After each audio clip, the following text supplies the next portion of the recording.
Schmidt dropping back, looks right. Screen beautifully set up to Cullen, misses one tackle, finds a hole, and he's going to score. And here comes the blitz. In trouble again is Paler, able to get out of it. Now throws, intercepted by Madsen. And off up the middle, doesn't go. Somehow breaking away out of that pack. And off to the races is Jake Potts. Kelly trying to catch it, but he won't. Touchdown. Taylor deep drop, sets up the screen to Gazzoni. Sniffed out, but he's able to break away. He's going to have the first down and more. A lot of room down that sideline. Dropping back, quick drop, throws, complete to the tight end. Two receivers, wide left, pitch. Goes to Cullen, right side, cuts back, touchdown. Rosendahl will get the carry, big hole, left side, touchdown. Tight end on the left side, a lot of movement on the line. Gazzoni, a big hole, has a first down. Taylor rolling, has time, throwing, looking for Helena, complete. Taylor pitches to Gazzoni, running left, throwing, complete, touchdown.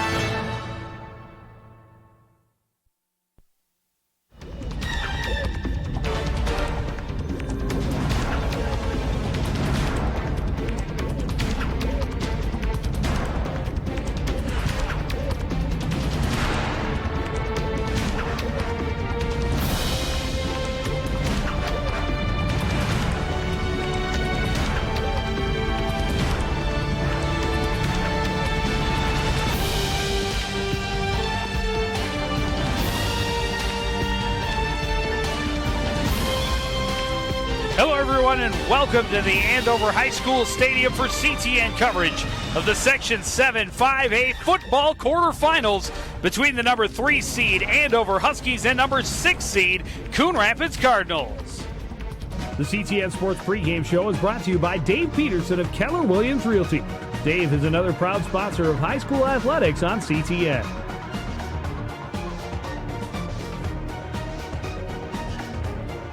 Joe Young and Howie Shapiro in the booth for the first game of the playoffs. It's a second season, Howie. 0-0, wipe out the records, and it's time to play football, win or go home. Well, this is a playoff game. The atmosphere is very different. Talking to Rich Wilkie, head coach for Andover earlier, this is the 9th game of the season, and they sometimes target the 9th game of the season as the most important one on the schedule because now you can do whatever you want in the first 8 games, but once it comes to that 9th game, it's either win or go home. Well, for the Coon Rapids Cardinals, the number 6 seed, after finally getting their first victory of the season in the final regular season game, but they have been so close against number 1 seed Champlin Park. They missed a field goal that would have tied it in the final seconds. Against number 2 Anoka, they lost on a blocked field goal. They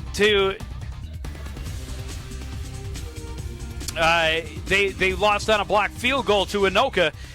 Andover got the better of them in a 28-7 win.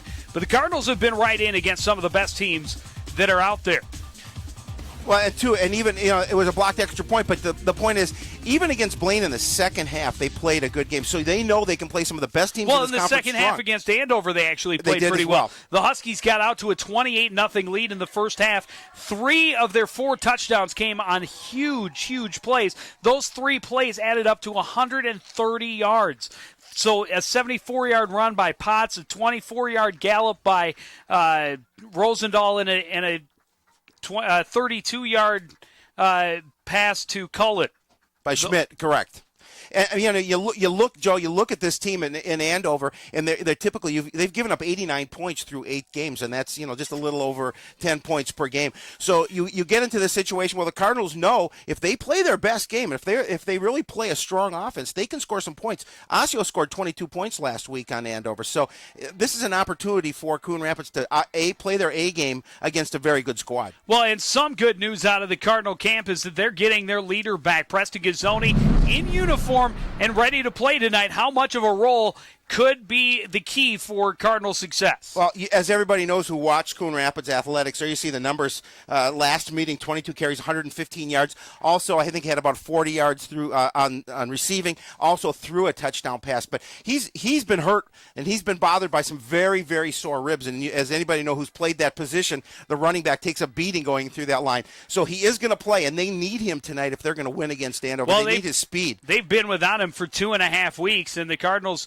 have been getting good, productive play out of Jesse Trimble, but the fact that he's back in uniform for the playoffs is very key to whether this Cardinals, just the positive momentum they could build off of that Centennial win. On the other side, Andover, they've been a pretty strong team all season long, and Mike Schmidt has been their field general. When we get into the keys, you'll see one of the keys for the Cardinals is stopping Schmidt. They have a very good passing, and there you see him, number 7, 18 of 21, 192 yards through the air, and a score of the last meeting that they played the Cardinals.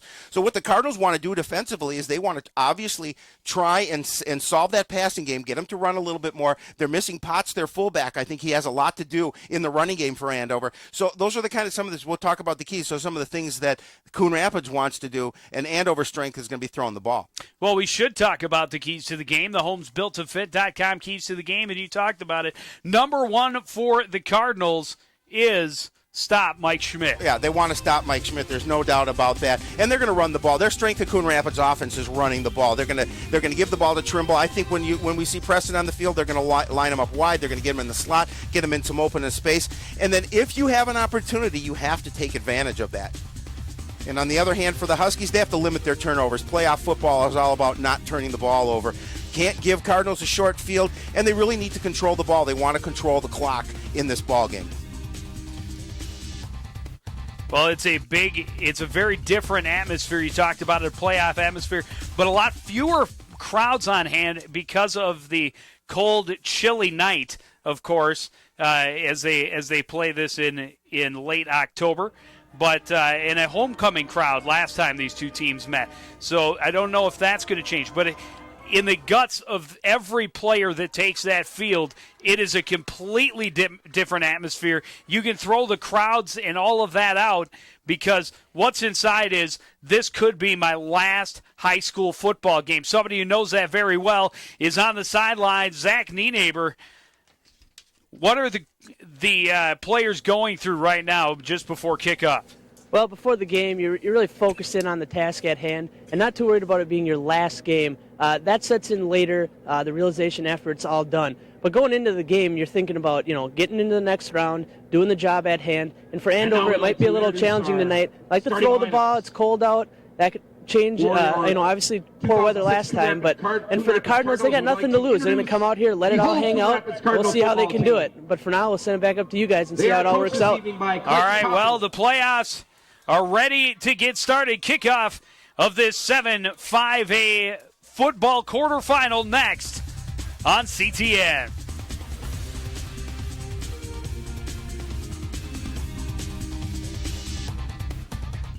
The CTN Sports Pregame Show is brought to you by Dave Peterson of Keller Williams Realty. Dave is another proud sponsor of high school athletics on CTN.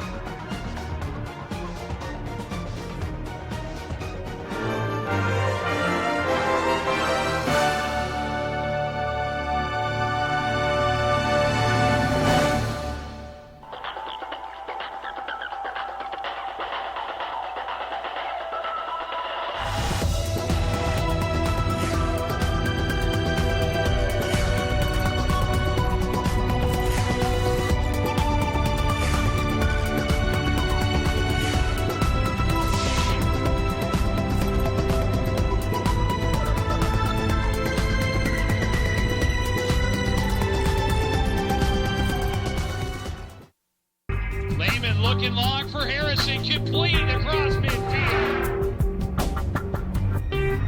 Play action, Lehman with time, throws over the middle, Harrison, caught it! Hits call. We have hits, your choice. Over a tackler, dropped the ball and the Cardinals have it. We've got a flipping coin here. There's a tails, says tails right on it, and there's a zebra head right there. You guys are the visiting team. You have the choice. I'll get your call. I'll flip it. We'll let it hit the ground. Heads? Heads is called. That is a tail. That's a tail. You've won the toss. We'll defer. You're going to defer, okay? Andover's won the toss. They will defer to the choice of the second half. You want the ball to start the first half? We'll defend that goal. You want to defend this goal, so you want to kick towards the clock, okay? You guys face the clock. You guys backs to the clock. First half, we're going to receive right down here. Guys, play hard, have fun. Good luck.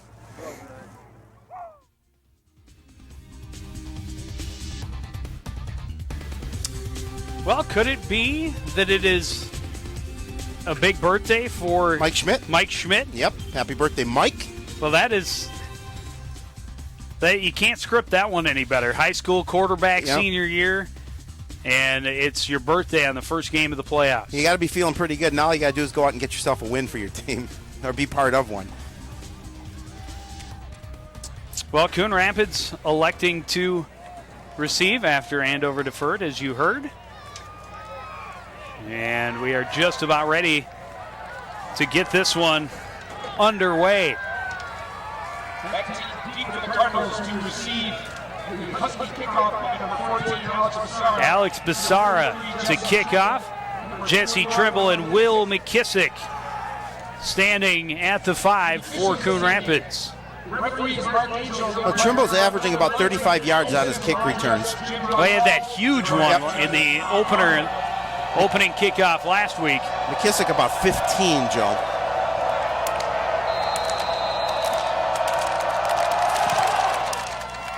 This one's short, taken at the 15, and Trimble ran him over. That was Carter Adams. That was Carter Adams. He went down pretty quick once he was hit by, was it McKissick that hit him? No, it was Trimble. Trimble that hit him. Not how the Cardinals had hoped to start. No. But not bad field position either, 120 at the 22. And you got to remember, the Andover plays that 3-4 defense. We're going to take another look at that. Watch Trimble come into Didn't get Carter was doing the right thing, trying to get to the outside, follow his blocker. Two receivers right side for Coon Rapids. Trimble the lone setback, play action, rolling out and throwing, complete to Kloss. But it's a very short gain, about 3. And here is a look at the Cardinal offense. Jake Peterson, John Cass, Zach Buckner, Robert Israelson, and Kane Wallace. The line, Matt Kloss lined up as the tight end with Elena and Lammy wide out. Sturm and Trimble in the backfield with Jake Paler. That was an interesting play because they caught Andover in some space that unfortunately Kloss fell down. He would have picked up the first down, I believe, if he had been able to catch that ball in stride. Two receivers to the near side this time. Handoff goes up the middle, and Trimble's got a first down out to the 35. Eric Zingelman, David Disher, Scott Wilkie, Jared Lochner, Cody Kuhlman, Kyle Mulrooney, Mike Harris, Ethan Pratt, Jeff Schmalzer, Mike Mose, and Rob Zuliger, the defense for the Huskies. 1st and 10 from the 35 for Coon Rapids. Paler out of the shotgun. Good big pressure, and he's going down. That was Mulrooney. Came in untouched on the blitz, Joe. That time you saw them stack 8 men at the line of scrimmage. And they took off after Paler. He had no opportunity to get rid of the ball. Good defensive play by Mulrooney. Loss of 10 on the play. 2nd and 20. There again, look at number 53 coming untouched into your picture. And as fast as Jake Paler is, he's pretty much stationary looking for a receiver downfield, and he's not going to get away from Kyle Mulrooney. So 2nd and 20. Two receivers near side again. Trimble on the draw. Hit. Bounces off of one tackle and gains about 3 more yards out to the 29. It'll still be 3rd and 16. Well, that play was a little bit slow to develop. Jesse Trimble not able to get much of a positive yardage on that carry. Originally hit by Mulrooney, but Mose finished him off. So 3rd and very long for Coon Rapids.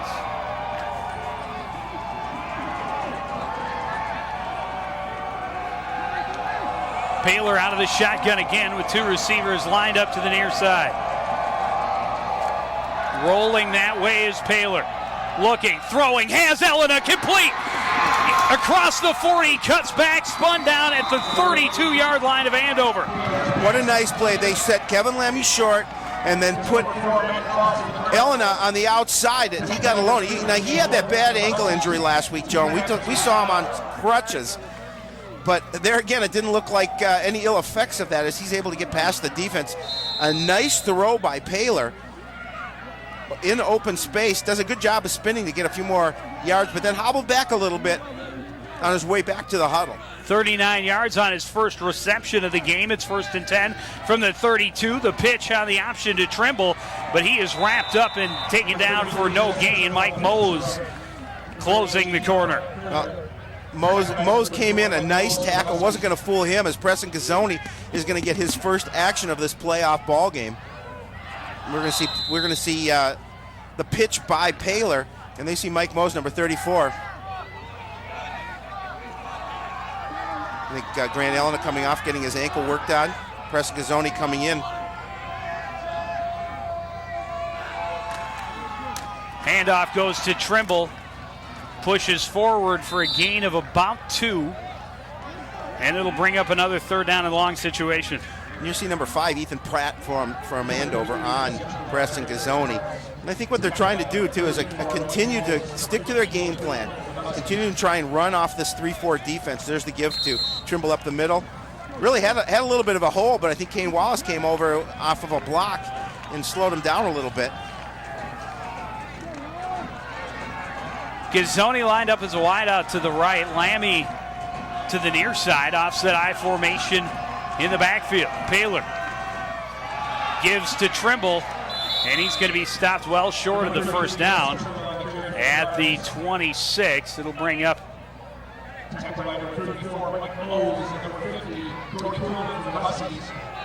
well, they're running off that left side of the line right behind big Zach Buckner and John Kath. We'll see it again as Trimble's trying to gain a little bit of real estate, but Mose again right there on the tackle. Cardinals going to go for it on 4th and 4 from the 26. A big play right here. Trimble, the single setback. Gazzoni wide to the near side. Paler looks that way, throws, has him complete, pushes off, has the corner, cutting back down inside the 5. It'll be a big 1st down and goal for the Cardinals. Well, that's what the threat of Preston Gazzoni in your offense does for this team. You're able to put him in space, and there again, you can't play him too close because he's got the speed to get by you, but yet you can't play him too far off. So that's what Andover did. They played him far off, the quick hitch outside to Gazzoni. Look, there's not a black jersey there for about 3-4 yards, and Preston's able to do the rest on his own. Well, I think the defender, Schmalzer, slipped when he cut, and a fumble. Trimble back on top of it, though, I believe. Oh, they're very lucky. Very lucky to get that ball back. Yep. You saw a couple of black jerseys right there ready to pounce. Good play by Jesse Trimble to get on that loose ball. We'll see if it was just a bad handoff, just an exchange. She got hit by the fullback. I think Jesse Sturm hit the ball coming through the hole. Loss of 3. Will make it 2nd and goal from the 7.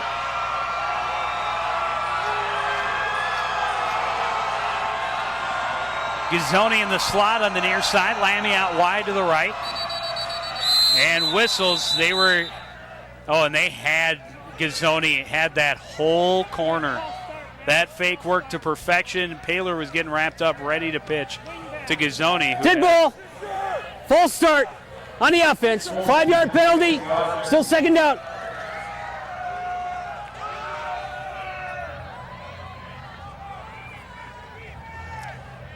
Third and goal from the 7. First penalty, and it's costly. And 2 Cardinal miscues after they got deep into Andover territory. Well, and this now takes them out of what they wanted to do down close to the goal line, puts them at the 12-yard line, 2nd down. I wouldn't be surprised, obviously, if they tried to get a couple of short plays here, get a little closer to the goal line. Paler out of the shotgun, 3 receivers. Elena on the near side. Low snap. Paler picks it up. Here's pressure. Pass over the middle of flags from both sides as Gazzoni was hit before the ball got there. I think they're going to call that on Mose. So he had contact before the pass, and Jake Paler comes just a little bit limping away after that hit after he got rid of the ball.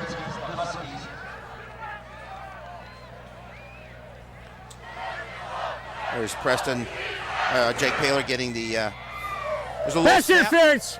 Defense, half the distance. First down. Well, another side of that is he just got hammered after he let. Oh yeah, he was all over. He was all there over his well back. before him. Mike Mose getting there a little early. First and goal from the 6 now for the Cardinals. High formation. Paler in the slot on the Gazzoni. Trimble cut back after the hole closed, dove down. He's down to the 1 yard line. Well, it was a nice move by Jesse Trimble because he saw that hole closed on the left, cut back to the right, able to pick up a couple of yards. I think they're going to put that ball right at the 2, Joe.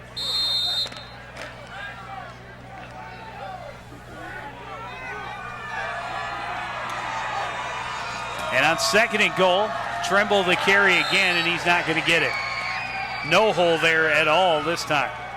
This is a tough defense. We talked about it in the opening. They've only given up 89 points in 8 games, so a little over 11 points a game. You see it one more time. That defense stiffens. Trimble unable to gain any momentum and get a little positive yardage. So now, you're 3rd and goal at the 2. Obviously, it's 4 down territory, but you want to put 7 points on the board here if you're Coon Rapids. And they're going to call a timeout and talk about it. And you know what, Joe? They look a little confused, so it's probably a good timeout.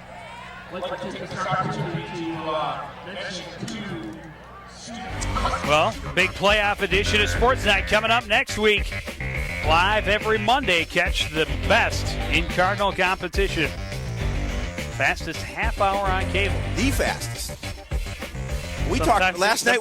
We talked about doing a 15-minute show. We ended up going a half an hour. So. Well, there was a lot of playoffs we can to talk about. We can. We're good at that. We talked a lot about this very game right here. Yes, we did.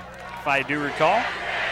But get back to the point of drawing first blood in this game, and Coon Rapids really wants to take advantage of that. They've had a sustained drive. They've taken time off the clock. And we talked about ball control. Well, it's 3rd and goal. Yeah, they've 7 minutes. They've sucked up a good portion of clock. There's no question about that.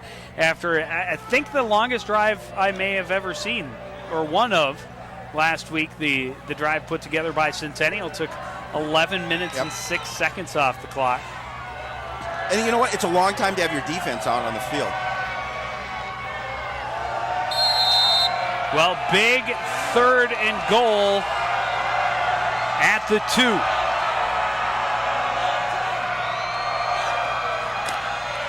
Play action. Paler ran into trouble, got away from it, looking for help. Now throws, Kloss is there, touchdown. No, incomplete.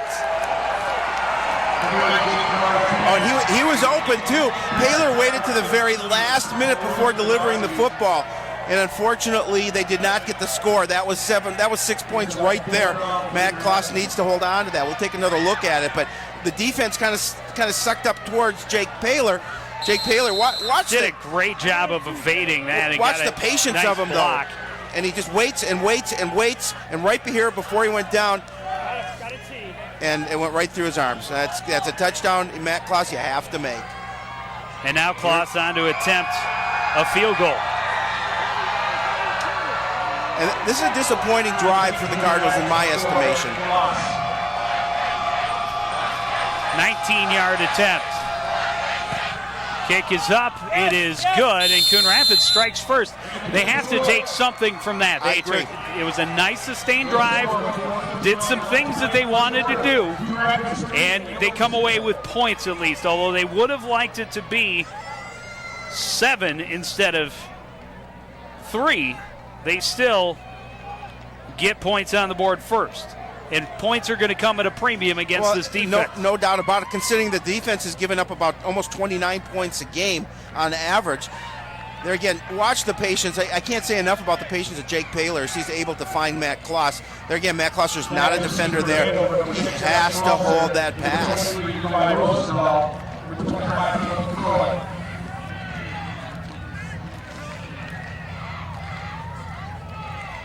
Number 4, Matt Cross. But you're right. Nonetheless, Coon Rapids draws first blood. They get 3 points on the board, and now it's up to their defense.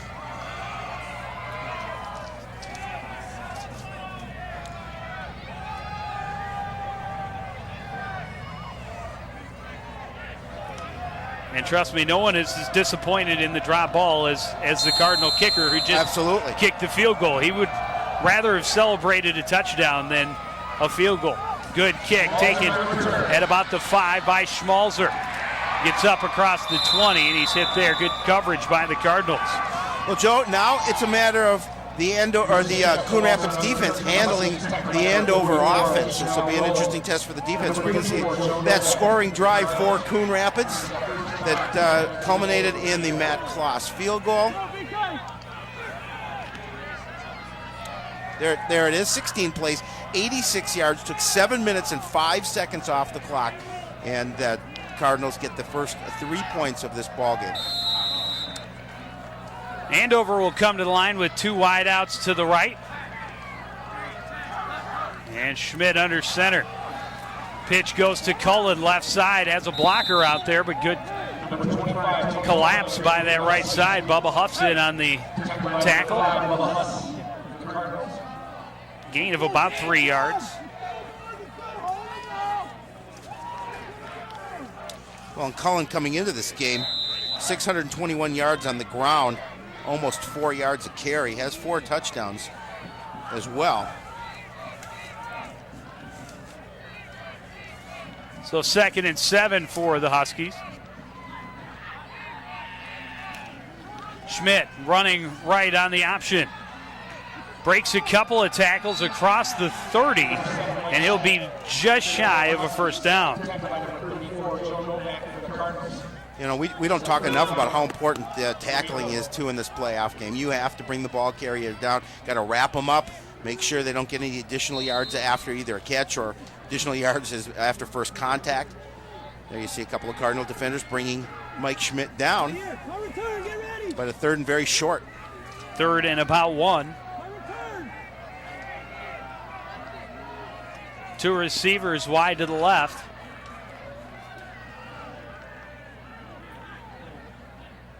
Here comes the Cardinal blitz. Flip goes to Cullen on the right. He has a hole. Gets away from the first couple of tacklers and gains 10 when he needs 1. He did a good job running behind the right side line behind Casey Schnauer and Kyle Monsrud.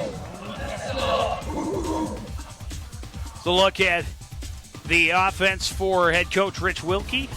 Miska gives Engelman, Paul, Schnauer, Monsrud, the lineman, Ben Graham, the big tight end, Ethan Pratt and Kevin Schlew, the wideouts, Fulstad and Cullen, the running backs, and Schmidt under center. 1st and 10, handoff, Cullen right side, another big hole, and he is hit and brought down across the 45 to the 47. Well, that was a good play because they let Nolan, I'll go ahead and talk about the defense, Joe. Brad Kelly, Jason Engstrom, Rob Neeson, and Ishmael Nolan, the lineman, Carter Adams, Joe Novak, James Gagnon, and Zach Sather, the linebackers. Bubba Huss and Chris Morley are the cornerbacks, and Will McKissick is the free safety. 2nd and 4. Out of the shotgun, Schmidt, the give to Cullen. Across midfield, they'll have a first down to the Cardinal 48-yard line.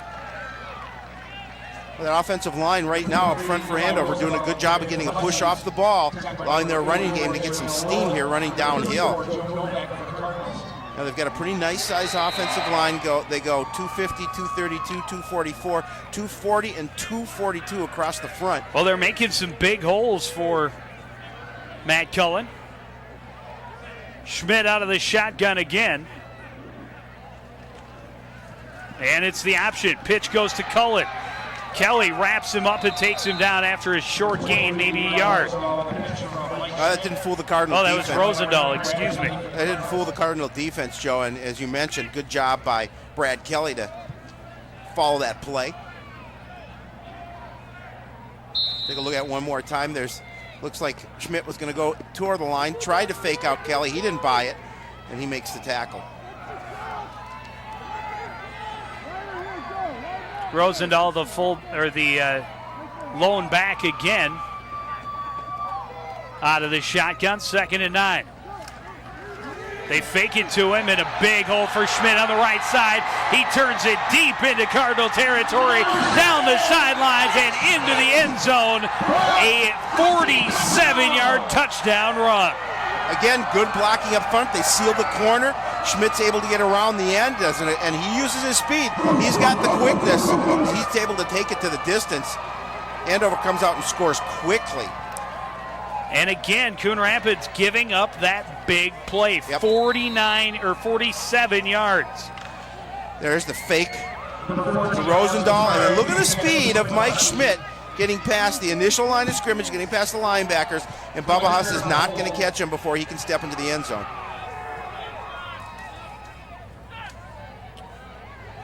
On for the kick is Basara. It is up and good. And Andover leads 7-3. Well, you know, and that swings that momentum right now back over to the Husky sideline. Cardinals come out to have a nice drive, take 7 minutes off the clock, go 86 yards, but can only come away with the field goal. Andover gets the kickoff back, takes it down the length of the field, aided by this long run by Mike Schmidt. Nice fake in the middle, had the defense flowing totally the opposite way.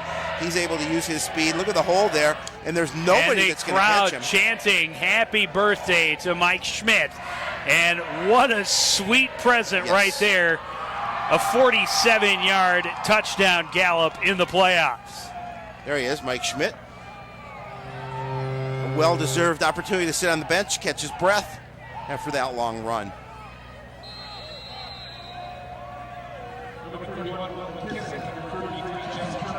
And Basara to kick it off again. Good high Andover end kick. McKissick will take it at the 10, just in front of Trimble. And he is taken down quickly at about the 20. Nice special teams play by the Huskies. Coach Wilkie and I had an opportunity to talk earlier today, and he talked about how important his special teams play has been this year. Other than their first game, his special teams play has played superbly. And if we remember back to about a month ago, Joe, their special teams had a very nice game against the Cardinals here when we saw them the first time. Well, the special teams that will stand out in my mind for this season, I'm sure, for Coon Rapids will be Maple Grove. Yes. But 7 plays, 78 yards, 3 minutes and 34 seconds off the clock. 3 receivers in the game for Paler on first down. Handoff goes to Trimble, big hole, and he's got blockers in front of him, cuts back, tripped up across the 40 to the 45, and that dive tackle by Mike Harris may have saved a touchdown. I think that did save a touchdown. Mike Harris with a great job of just staying with Jesse Trimble, diving and getting enough of him to trip him up and bring him down. But Jesse Trimble spots that hole and got that little quick burst of speed. Nice change of direction there. He's got Preston Gazzoni out in front of him, providing a nice block. And there is Harris with the tackle. What the Cardinals need to do, Joe, is just come right back and march the ball down the length of the field yet again, as they did on that first drive, and capitalize. 1st and 10 from the 45. Sturm, the man in motion. Handoff, Trimble, right side. Hole closes quickly, and he's going to be stopped after a gain of about 2. Looks like they gave him a pretty decent spot off of the forward momentum. And he was stood up by that whole left side of the defense for Andover. Watch it here. There's the give. And he's going to go right into that heart of the defense on the outside, and they just stand him up. There's 3 black jerseys bringing him down. There's 5 black jerseys bringing him down. And that was very little gain for Jesse Trimble. And I don't know, the Cardinals are going to get this off. No, they will not. Yes, they will, just before the quarter. And Trimble has a big hole into Andover territory and a first down at the 42. And now Jesse Trimble is shaken up. He took a big hit at the end of that play, and we certainly will stay and make sure he's okay. Hopefully he is, but he took a big hit right at the end of that run. It was a nice job as he accelerated through the line. Watch him here. He's going to accelerate right through that hole. Good job on the right side of the line by the Cardinals. He's going to take on a blocker, defender, and then he's going to, well, that was the play before.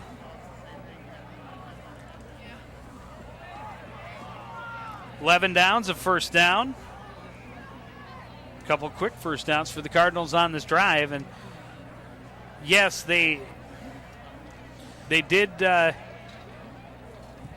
get scored on quickly, but if they can, not get down on themselves and keep their momentum up, I think the Cardinals are okay. This is a big question mark. Well, though. and this is really going to hurt him if he's out of the game for an extended period of time, because you've got Preston Gazzone back, because we're going to see it again. Now watch the tackle here as he took a hard shot to the turf. And I just hope he's okay. He stood up and then came definitely down. Yeah, again, watch this. Took a big shot to the turf. He was driven right in to the field. So we hope he's okay. But Joe, now what do you do in terms of you can't? You only have one option, and you can't give him a lot of work because his ribs. We'll see. He's a tough kid, but his ribs are going to take a beating if he has to continue to run the ball here a lot. Talking about Preston Gazzone, yes. Obviously, and he will get the carry. Cuts back. Has a big gain. Great stiff arm to get around the corner and out of bounds at the 30-yard line. Another first down. And he's not going to tell you if he's hurting. He doesn't want to come out of this kind of a ball game. And you remember the first game that he left, which would have been homecoming. Yep. Watch the move here, though, Joe. Just a great move to the outside. He had great a possible stiff arm. concussion and the initial rib injury. He came back for the final drive against Champlain Park and set them up for the possible game-tying field goal. Gazzone, oh boy, that's ugly. Matt Kloss just a little bit eager on that left side. He was excited to get that play up, but a little too excited, and that marches him back a little bit, and that they certainly can't afford to happen. And he's going to come out of the ball game. There you see Matt Kloss. And remember, the Cardinals' last drive, they got down in deep. Well, Matt Kloss comes out of the ball game, and Matt Karst comes into the ball game, number 84. Haven't seen Karst a lot. Trimble back in the ball game, which is good to see. Grant Allen is going to come out to the sideline. And Grant, we talked about nursing that sore ankle. And Trimble is the lone setback. Two tight ends. Handoff goes to Trimble. Spins off the initial hit. A flag comes in late, and it's a hold. Afraid that's probably going to be a hold. That's a hold because that where they threw it in the line. Yeah, that is a hold. And that we talked about mistakes and shooting yourself in the foot, and those are things. Sometimes you can't avoid it, but those are some things that you really have to be aware of what you're doing on the field. I think they're going to call that on Buckner, I believe. Holding, offense, 10-yard spot fall, repeat first down. Yeah, that's a big march back, Joe. I keep wanting to look to the other end of the stadium for the scoreboard and realize every time I look, I realize it's not there, and I just have to look at the opposite end. Well, how are they going to march it back that far? 10 yards from the point of the infraction. Oh, that's never mind. I thought that was the 45. Yeah, I thought it was the 50 for some reason. Paylor, long drop, looking, throwing. Bounces in and out of the hands of Trimble. And that screenplay really wasn't. Two injured Huskies, that's Scott Wilkie, number 33, and number 50, Cody Kuhlman. And it looks like Kuhlman took the worst of it. Well, they're both up. That's good to see. We'll see the end of that play. And just a good job by the defense. They read that play. There was one defender right there, and there you see Wilkie coming down on top of Kuhlman. And then I think he was pushed by Kath, and then Kath fell on top of him. And that's a big body to be falling on top of you. John Kath is only 6'3", 227. It looks like he'll be okay. He's coming off. Beth Hanemichael, the trainer. Always good to see her. 1st and 10 2nd and 25, I should say, from the 45. Forgot where I was there for a minute. Paylor out of the shotgun with 3 receivers. He's going to throw the little screen to Trimble. And he's going to be down to the 35, but it'll still bring up 3rd and 15.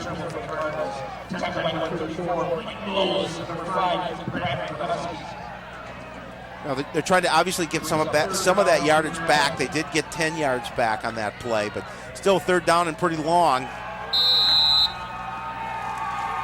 3rd and 15. Cardinals 1 of 3 on 3rd down in their first drive. Paler with time, now steps up.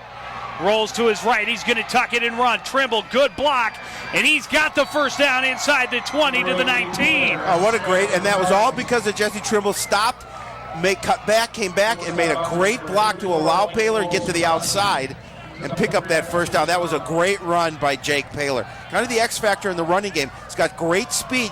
You think Cardinals, there were 2 running backs, but when he gets in the open field, you have to be very careful, and you have to know where number 8 is at all times. 1st and 10 from the 19, and another nice sustained drive from the Cardinals, but they need to find the way to complete it. They have to capitalize, Joe. They get inside the red zone, they have to score. This is a playoff game. You have to. It's a heavyweight fight. You have to throw the punch back at your opponent. Handoff goes to Trimble, nice hole, and stopped after a gain of about 4. It was a nice tackle by Cody Kuhlman. We saw him. We saw him come earlier, come back in. He's got quick. You've got those quick linebackers that they play that 3-4 defense. There you see number 50 able to come in, bring him down before he picks up just a modest gain. They're saying 2nd and 6 from the 15. It looks more like 2nd and 7 from the 16 to me. Either way, 2nd and long for Coon Rapids. Play action. Paler looks left, throws for Gazzoni, complete, and he's tripped up just enough to not get into the end zone. But did a nice job of coming back to the pass to make the catch and almost avoiding the tackle. Well, I think when he made the cut back inside, his feet came out from under him. I'm not sure if the Andover player got a hand on him. We'll see that. We'll see it right here. There's the give, the fake to Trimble, the quick throw to Gazzoni. Now watch the nice move to the inside. I don't think the defender even touched him, but the cut forced his feet out from underneath. But a nice play nonetheless. 1st and goal from the 3. Play action. Paler on the naked bootleg, has room. Touchdown. And that was a great play, such a smart play. Cardinals have been trying to run that ball up the middle. Paler's so good at that tuck, and he's so quick to the outside. Nobody's going to catch him, and he gains the corner, and that's what Coon Rapids needs to do. Good job. And that will put them right back up on top. Take another look at that, and then just a great play. All the defense was fooled. There's no way that Mike Harris was going to catch him. And Jake Paler gets the corner. Foss's kick is up and good, and Coon Rapids on top 10-7. Let's go down to Zach Dienaber on the sideline. Zach. Thanks, Joe. Say this is exactly what the Cardinal offense was looking for. Long drives, they're putting points on the board, and they're shortening up the game. They're keeping their defense off the field and wearing down Andover's. Things are looking good so far in the first half. Now I'll send it back up to you guys. Thanks, Zach. And you are so correct, because that's what they want to do. We talked about take time off the clock. Again, watch that great fake. Nice tuck. Nobody's going to catch him. He races 2 defenders to the corner for the score. Just a nice, well-designed play. But back to Zach's... they have been successful on it a number of times this season. Back to Zach's point, he's right, though. They're doing what they need to do by keeping that defense, their defense off the field and sustaining a long drive. Well, and they need to stop that big play. Rosendahl will take this one from the 9. Tried to cut outside, tracked down, and dropped at the 26. A nice job by John Kath, tracking him down and making the tackle. When we talk about special teams players, so important in this ball game. You spring a big kick, that could be the game right there. So Cardinals doing a good job. Now the defense has to just tighten up, solve, as you mentioned, the problem with the big play that they've been giving up, and give the ball back to the offense.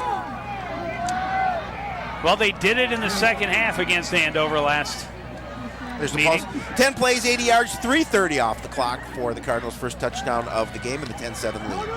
Handoff goes to Cullen, right side, hit and dropped, but a nice gain of about 9 yards. Well, you know, right now, with the Huskies doing a good job running the ball, they've been able to pick up big chunks of yardage on their running plays. Again, witnessed here by Cullen. Good job. Sees the hole, changes direction. Good job keeping that ball tight. And he picks up 9 yards. Well, he picked up 10 yards. Gave him a first down. Wow, that's generous.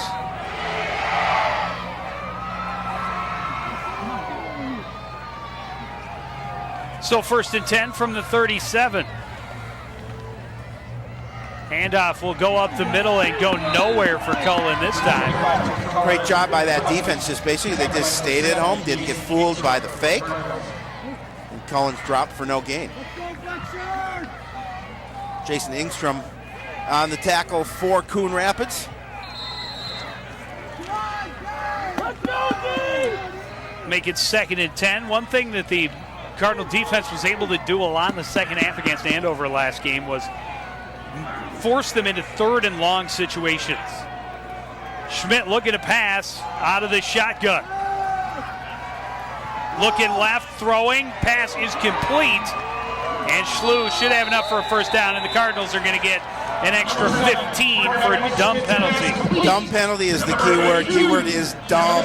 You don't let that happen as a defender. I mean, it's a nice play. They get the first down. They move the chains, and then they commit a stupid penalty end of this. Nice play. Good protection up front for Schmidt.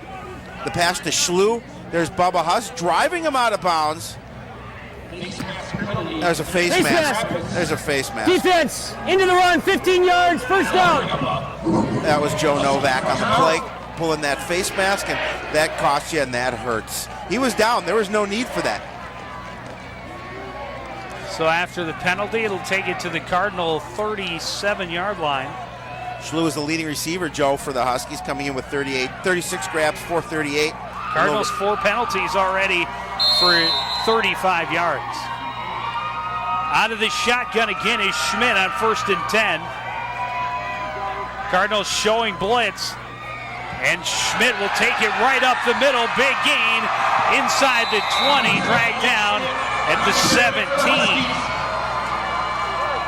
He saw that. He planned that one all along. Good job up front. Opened up a huge hole in the middle of that Cardinal defense, and he did not hesitate for a minute. The fake, and he took off. He saw that hole, and using his speed to get through the second wave of defenders. 3 carries, 73 yards, and a touchdown for the quarterback tonight. Well, so far, our job of isolating him has paid off well, at least for them. Handoff goes to Cullen, cuts back, nowhere to run this time. He's going to gain a yard, maybe 2.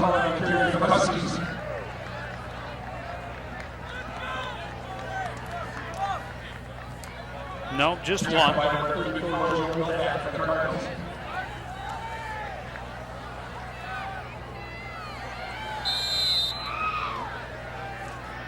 There's a look at Coach Wilkie. Of course, big ties to this program here at Coon Rapids. Slew, the man in motion, pitch goes to Rosendahl, right side, hit and dragged down after it. Ball came out at the end, but whistle's blowing. It's going to be down. Ishmael Nolan on the tackle. But the ball did pop loose, but well after they blew it dead. You see the pitch to Cullen. Rosendahl. And there's where the ball popped loose, but he was on the ground. They'll bring up 3rd and 4 from the Cardinal 11-yard line. Pitch, Cullen left side, has room, cut back, and he's dropped at the 9. And he's going to be short of the first down. That was Rosendahl. Oh, was it? Yes, that was Rosendahl. Just want to make sure your stats are correct. I appreciate that. Now he's out. Cullen's back in the ballgame. So 4th down and short. They're going to go for it. 4th and 2. I'm sure they'll try to draw the Cardinals off sides with the count, but if you're defense here, you got to stiffen. You can't let them get this first down. This will be huge for the Cardinal defense. They can stop them here, Joe. Schmidt. Fumble. In trouble. Cardinals picked it up. Ishmael Nolan falls on it. Well, that time, it was a big, big break for the defense. Obviously, they stopped them. They came away without any points. They get the ball. But that time, Mike Schmidt just lost the handle on the football. Gave the fake, looking to pass to pick up the first down. There's the fake inside to Cullen there. He dropped the ball. Couldn't get a hold of it. And Brad there's Ishmael Kelly Nolan. took him out of the play. Ishmael Nolan jumps on top of it. The Cardinals force them to give it up and still have the lead with 6 minutes to play in the half. They'll start from their own 19-yard line.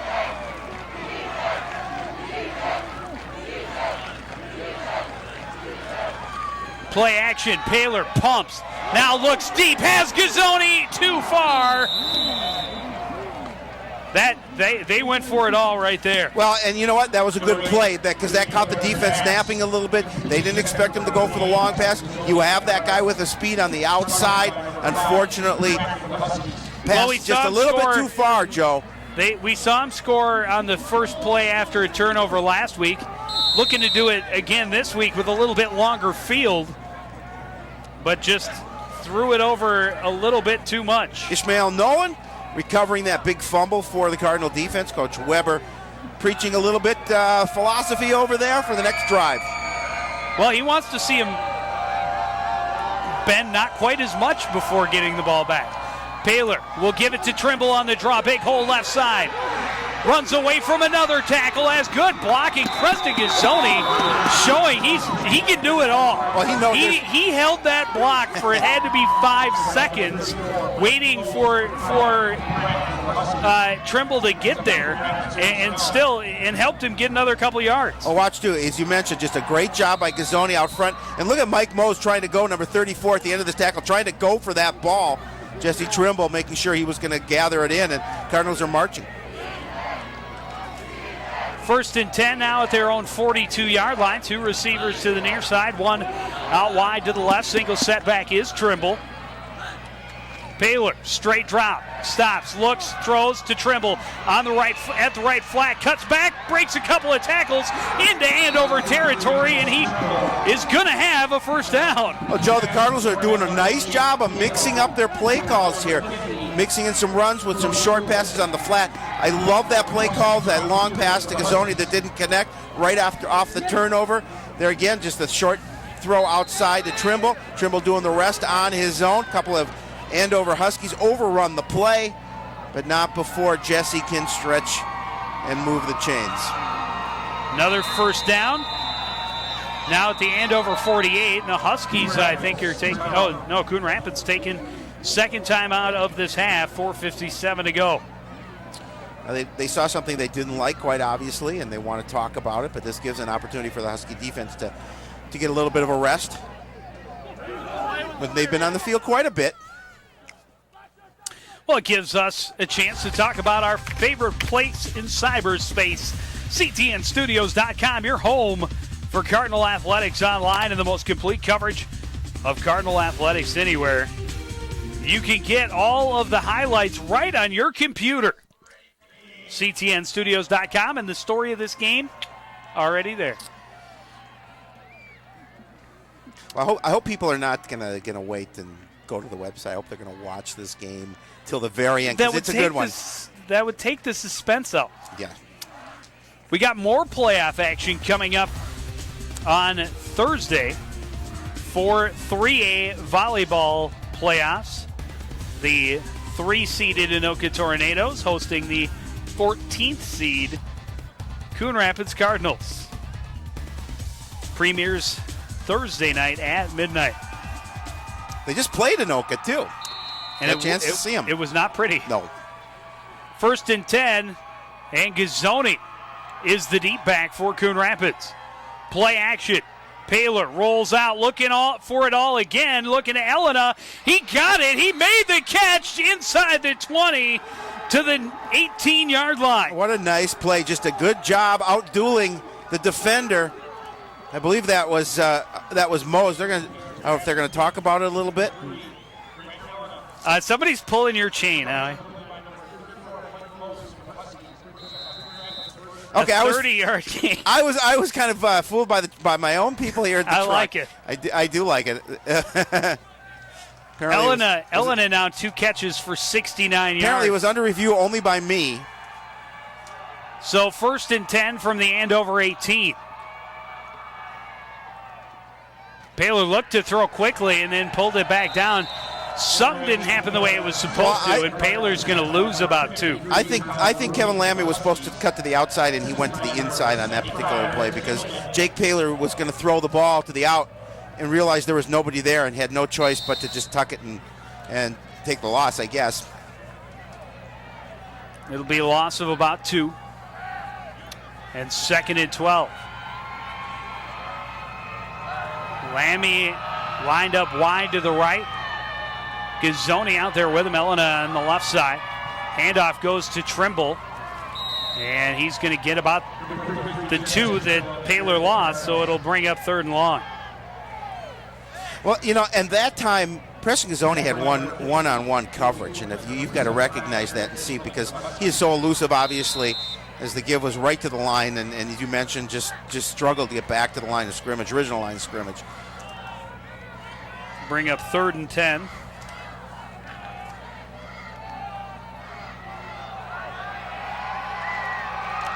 Four receivers. Well, Cloth lined up, split off the right end of the line. Baylor, straight drop, has time, now moves to his right, now steps up, in trouble, and he's going to be dropped for a loss of about 2. Good coverage downfield, he just had nowhere to go with it.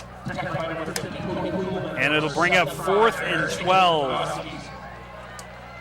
And I guess they give him the 19, so it's 4th and 11. Yeah, and to that, you got to credit great defensive coverage downfield because Jake Baylor had nobody to throw to. And when you're playing a defense like Andover, you can't take a lot of time in the pocket because you're going to be sacked. Cardinals going for it on 4th and very long. Play action. Baylor looks, throws for Elena, complete, touchdown! What a great play.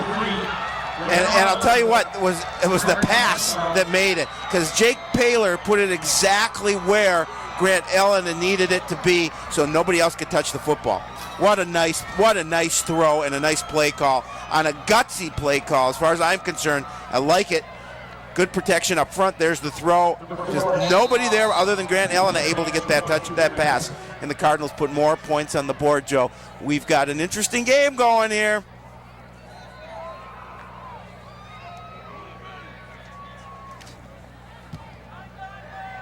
Extra point is up, and it is good, and Coon Rapids is up by 10. Pretty impressive drive. 4th and 12, you go for it, and your quarterback makes the throw he needs to make in order to get the score, and they do it.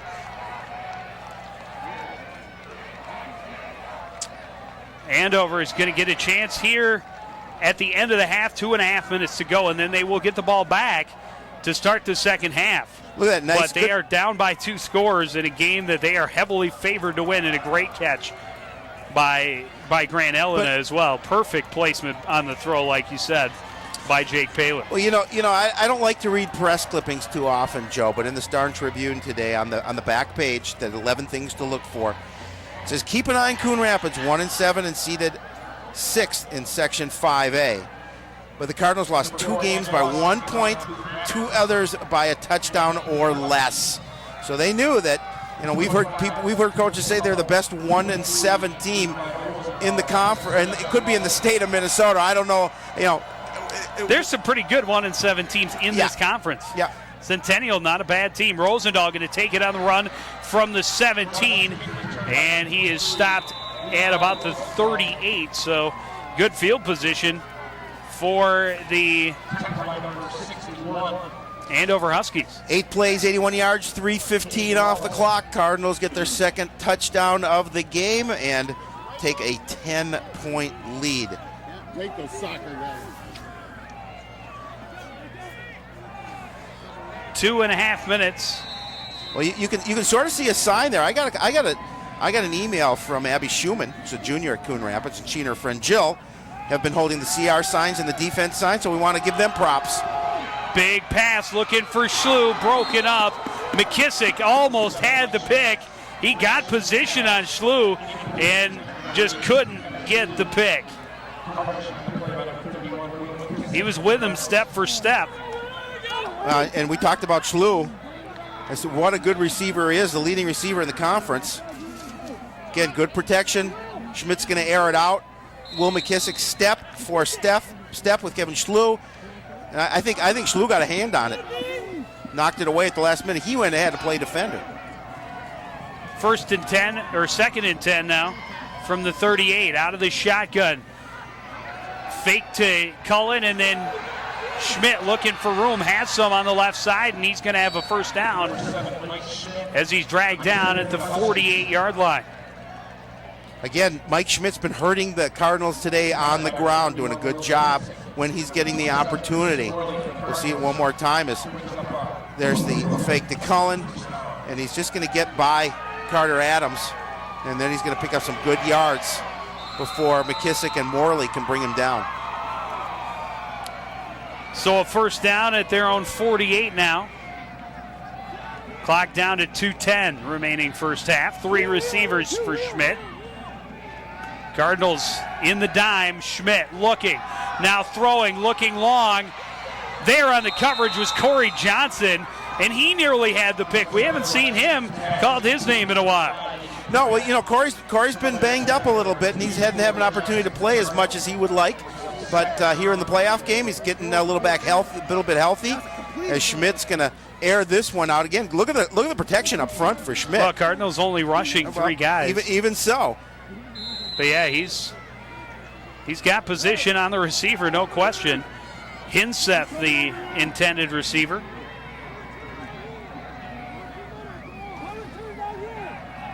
Out of the shotgun is Schmidt on 2nd and long. Faked it again to Cullen, and Schmidt has another big hole. He's off to the races again, and no one's going to catch him. A 52-yard touchdown. Again, the big play, Joe. The Cardinals give it up time and time again. Now Andover right back in this ball game. Momentum's trying to swing over to the side. They're 1 extra point away from just being down by 3.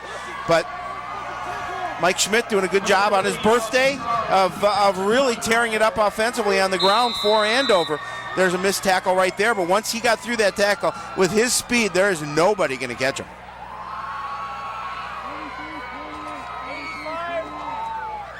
Yeah, that's a quick answer, but now Cardinals do have a chance to try and score again. That's a real quick answer. They did leave a lot of time on the clock, and a flag after the kick is good.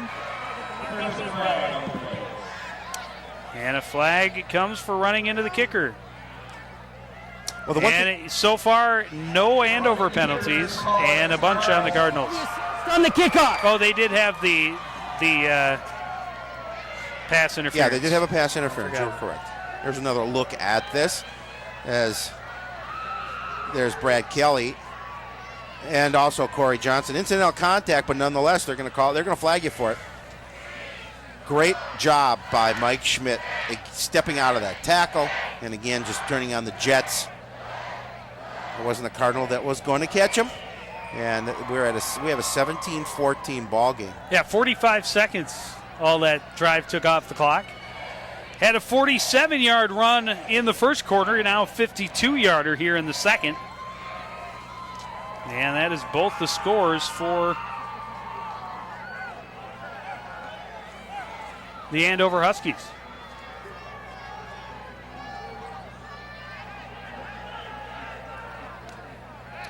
The scoring drive for Andover. 4 plays, 62 yards, 45 seconds. Yeah, that was 2. Really, there were 2 incomplete passes and 2 runs by Schmidt, 1 for 10 and then 1 for 52. And with the additional 10 yards, Basari easily puts it out the back of the end zone And the Cardinals will start from their own 20. And actually not a bad penalty for Coon Rapids at this point, because it made it almost for sure that they were going to get a touchback. And they will get decent field position, and no time comes off the clock.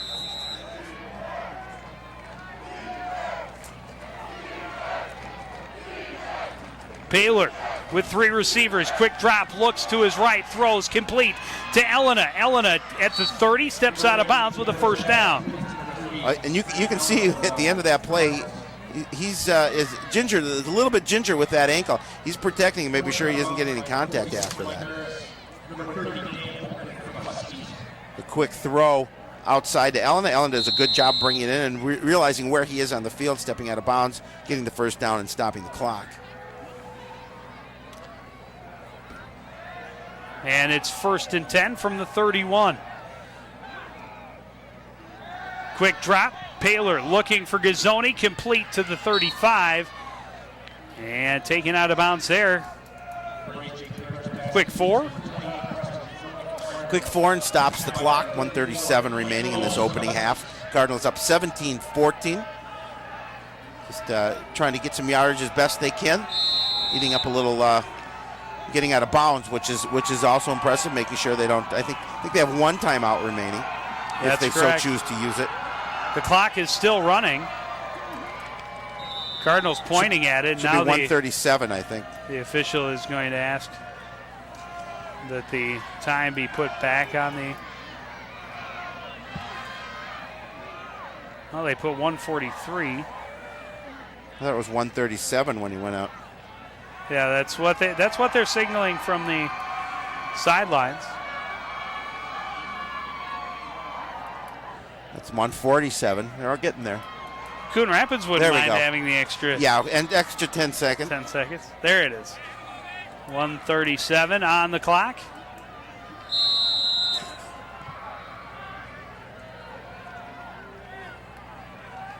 Well, we've seen Paler run a pretty effective 2-minute drill a couple of occasions, including last week, the winning drive. They had just over 2 minutes left when they began. Trimble lines up in the backfield, but now flares out to the right. Pass complete to Elena. Turns upfield as a first down to the Cardinal 44. I'll see if they'll step up to the line quick or call their last timeout. I think they're stepping up to the line quick. Paler's getting the play in from the sidelines. Plenty of time remaining. Now they started the clock, minute 30. Paler drops, throws, incomplete. Had Elena, but it slipped out of his hands. Now they're working the sidelines, getting those quick throws, trying to step out of bounds, get as much real estate as possible on each throw. There's the quick out to the sideline, and Grant couldn't hold on.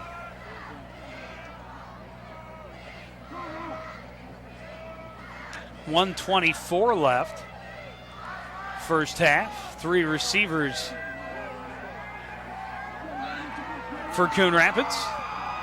Paler drops the draw, goes to Trimble. Big hole in the middle, and he breaks a tackle. And another one, and another one. And he's dragged down finally inside the 25 at the 23-yard line. Nice trap play. Good job by Jesse Trimble. That was all Jesse Trimble on that run. He broke tackle after tackle. Once you got that initial, through that initial line of scrimmage right at the point of attack, it was all Trimble.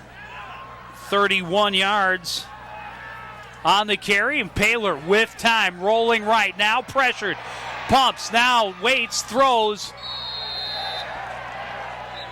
Are they gonna? And the flags come, and they're going to say it's. Well, can't be intentional grounding unless he went out of bounds and threw the ball. I don't know why they throw a flag. Roughing the passer. That was a bad, stupid, foolish penalty by the Huskies. And that comes at a really good time for Coon Rapids. Bad time. Personal foul. Roughing the passer. Defense. Half the distance. First down.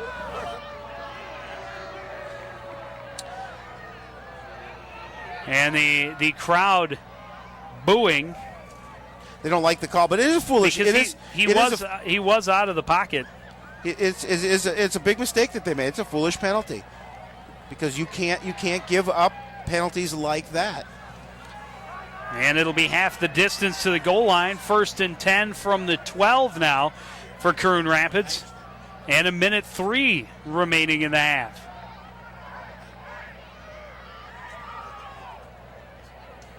A couple of the officials talking it over before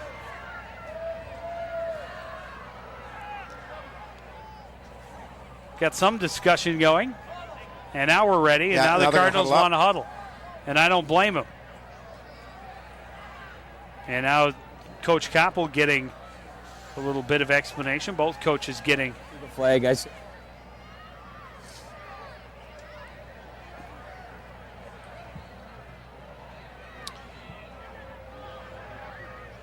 So our head official is talking to Coach Koppel.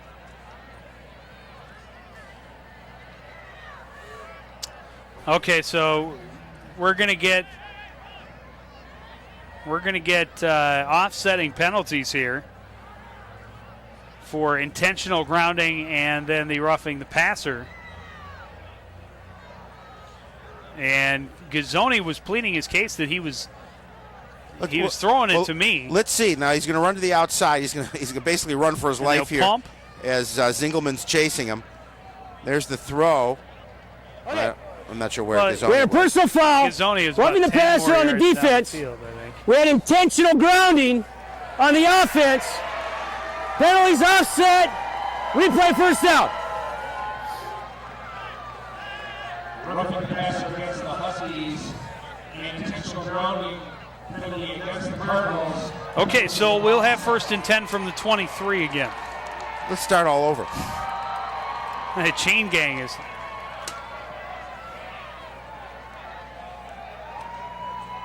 It was hard to tell from that last camera angle how far Gazzoni was. It looked like he was about 8 yards deeper downfield, but hard to say.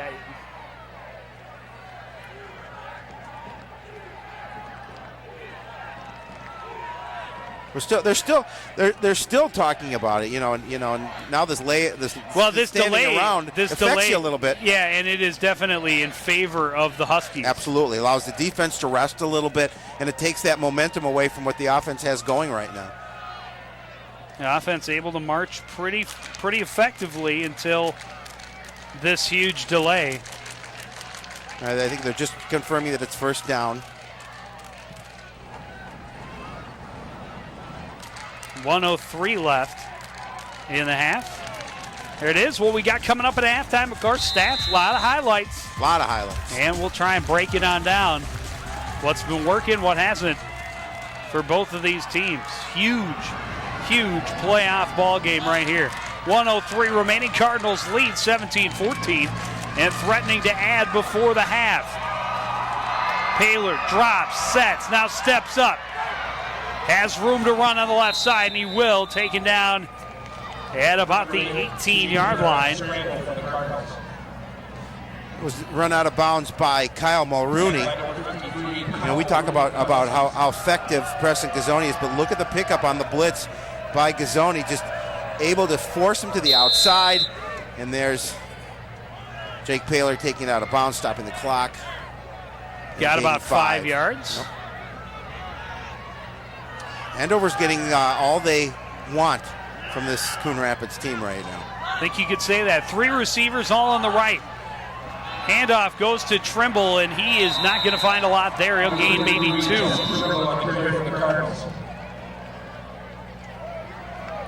And it'll bring up 3rd down.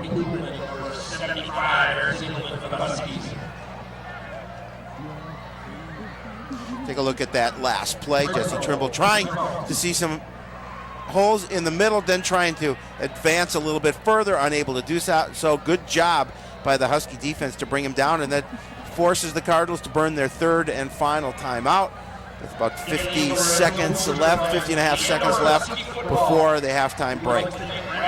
And if you're a defender for Andover, you have to stop them. I mean, you cannot let another score go in, because you have just gained the momentum back by cutting that lead to 3 points. And if you allow this team to put some points on the board, it discounts that drive just a little bit.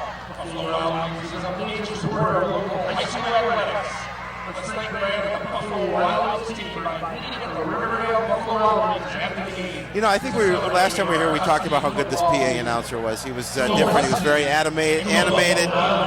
He likes to bark. He likes to bark. He likes to growl a little bit. And so do you.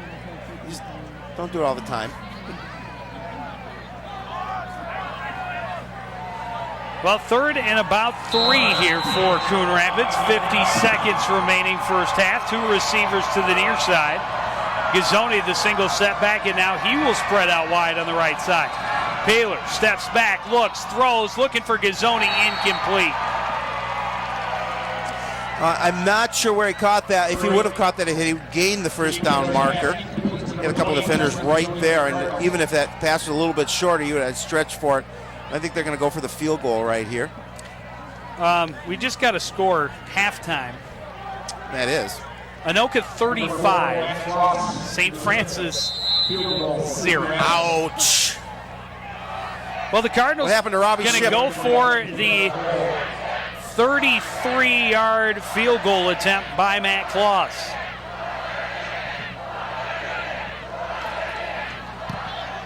The kick is up, and it is no good. No, it is good. It is good. I thought it went wide left. It was a big field goal for Matt Kloss. Puts the Cardinals up by 6. As we're going to, I would imagine, reach the break. 41 seconds remaining, but that Cardinals needed to put some points on the board. Andover's last drive was only 45 seconds. Well, Joe, you have to feel pretty good if you're Coon Rapids at the break for a lot of reasons, as we see the Matt Kloss field goal being converted. First of all, coming in, we'll see if it just goes right inside the left upright. Nice kick by Kloss. Puts the lead at 20-14 in favor of Coon Rapids. But, you know, you look coming into this game, Andover's only giving up a little over 11 points a game. You've almost doubled that in a half of football. Tara Rasmussen, Randy Hill among the spectators. Jasmine Townsend. Enjoying the Cardinals game right now, obviously. At halftime, all the Cardinals fans got a fifth to feel pretty happy. Kloss, high kick taken by Rosendahl at the 18. Running hard to his left and got around the corner, broke away from one tackle and taken out and a late hit. And that's going to give Andover a chance to score before the break. That's just, again, you can't do that. You can't do that.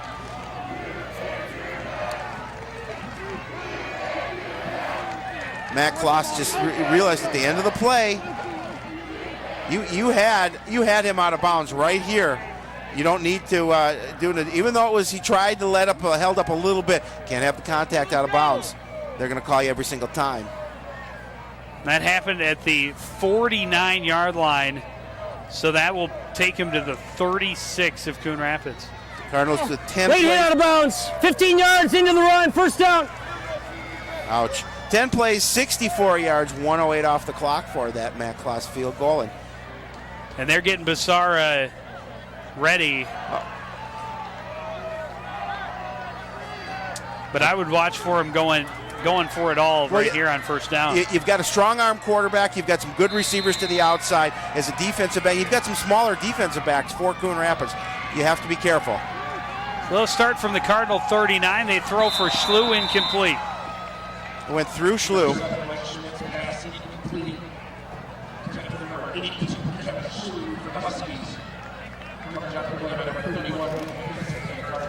The pass flew, and it went right through Schlew. You've been Dr. Seuss. been waiting on that one. It's just perfect timing. Schmidt out of the shotgun. Cullen back there with him. They'll fake to him, and here goes Schmidt on the quarterback draw again and again. It is going to burn the Cardinal defense inside the 10 and out of bounds, shy of his third long touchdown. Well, I know one adjustment the Cardinals are going to try and make at halftime, and that's where, watch where number 7 put a spy on number 7. You have to know where he is. I couldn't tell you how many times they've run that play already tonight. He's been killing him on the ground. It's been huge. I mean, look at the hole on that side. And then, of course, he's got some great speed. Corey Johnson's going to track him down and able to get him up. He's got runs of 47, 20, 10, 52, and 32 yards. And now it's first and goal from the 7.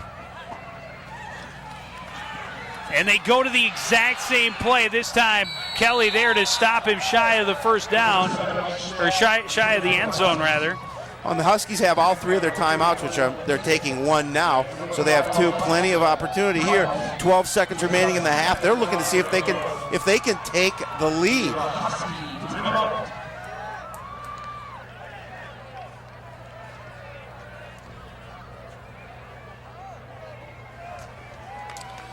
Well, some big penalties and big plays killing the Cardinals. We've talked about it all season long. This defense does so well, but then they have those couple plays every game that they give up huge amounts of field.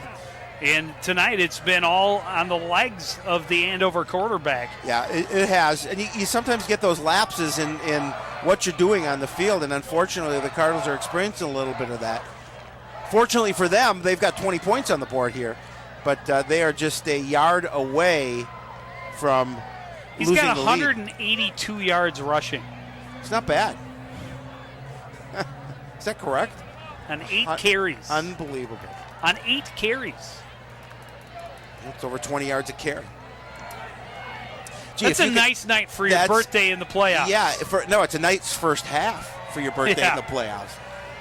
Let alone night, it's only a first half. Well, it's now 2nd and 2 from the 2.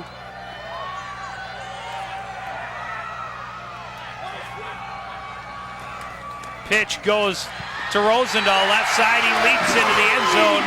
This game is tied. Yeah, and they're an extra point away from taking the lead into the break. Plus, Joe, they get the ball back. We'll see if they obviously capitalized on that late hit out of bounds. Got them that extra yardage with little time remaining, allowing them. And then again, number 7, he's your hero of the game so far, as Rosendahl just does a little jump up over a couple of tacklers and into the end zone.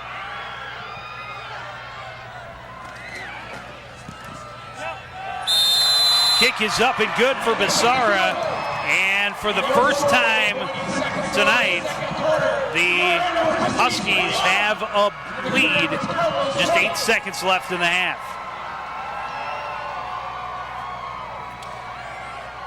Now credit to that young man, number 7, Mike Schmidt.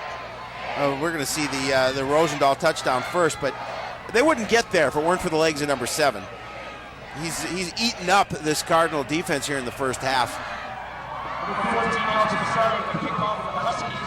There again is Mike Schmidt. Look at the hole. And then just using his legs to get to the outside. Kevin Johnson's going to force him out of bounds. Corey. I'm sorry. What did I say, Kevin? Corey. Wrong sport. A very happy birthday for that young man right there. Well, it won't be if the Cardinals are able to come back and win this game. They'll squib this kick taken from about the 25-yard line. Well, you got 4 seconds left. You take a shot to the end zone, or you just kneel Absolutely. on it. Jamari Tucker on the return. 4 plays, 39 yards in 30 seconds for the go-ahead touchdown for the Huskies. Cardinal fans not quite as happy as they were a few minutes ago. Actually, 30 seconds ago. Yeah, they're gonna kneel on it. Well, they can't feel too bad about where they are. No, absolutely not. In this ball game. They have had the lead twice. They have led by as many as 10. But now it's a 1-point ball game. That is correct. And Coon Rapids is the underdog. You got to feel pretty good about that. As the home team, maybe a little surprised at how close a ball game you're in. Zach Nienhaber's down on the sideline with head coach Rich Wilkie. 21-20 heading into the half. Your thoughts so far? Oh, it's a crazy game. Both offenses are clicking right now, and we have to find a way to stop their passing game. We know they've scored a lot of points all year, and our defense has to make some adjustments, obviously, and be able to put a little more pressure on the quarterback and get some stops. I don't think there hasn't been a punt yet, so I think both defenses have a little work to do there. But I feel good about the offense, and hopefully we can keep that going for the second half. All right, thanks for joining us. Thank you. All right, let's send it back up to the booth with Howie and Joe. All right, thanks, Zach. There you see it, 21 for the home team, 20 for the visitors. Cardinals trying to pull off a big playoff upset. We'll have the halftime show right after this on CTN.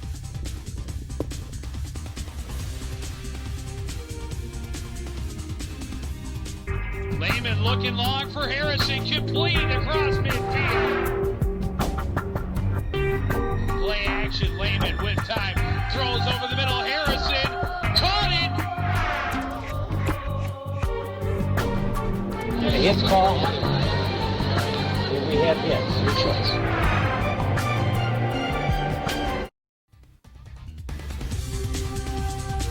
Back at Andover High School, the Huskies coming from a 10-point deficit to take a 1-point lead to the halftime break, 21-20 in this Section 7 5A quarterfinal, and they've got their hands full with these Coon Rapids Cardinals. Well, you talk about a barn burner. It's back and forth. One team scoring after the other.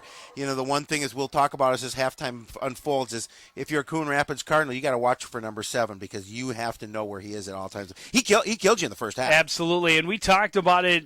Well, we've talked about it all season long. Big plays kill the Cardinals again here in this first half. He had touchdowns runs of 47 and 52 yards. He had a 32-yard gain that brought them down inside the 10. Cardinals, though, get on the board first. Nice little move there by Paler.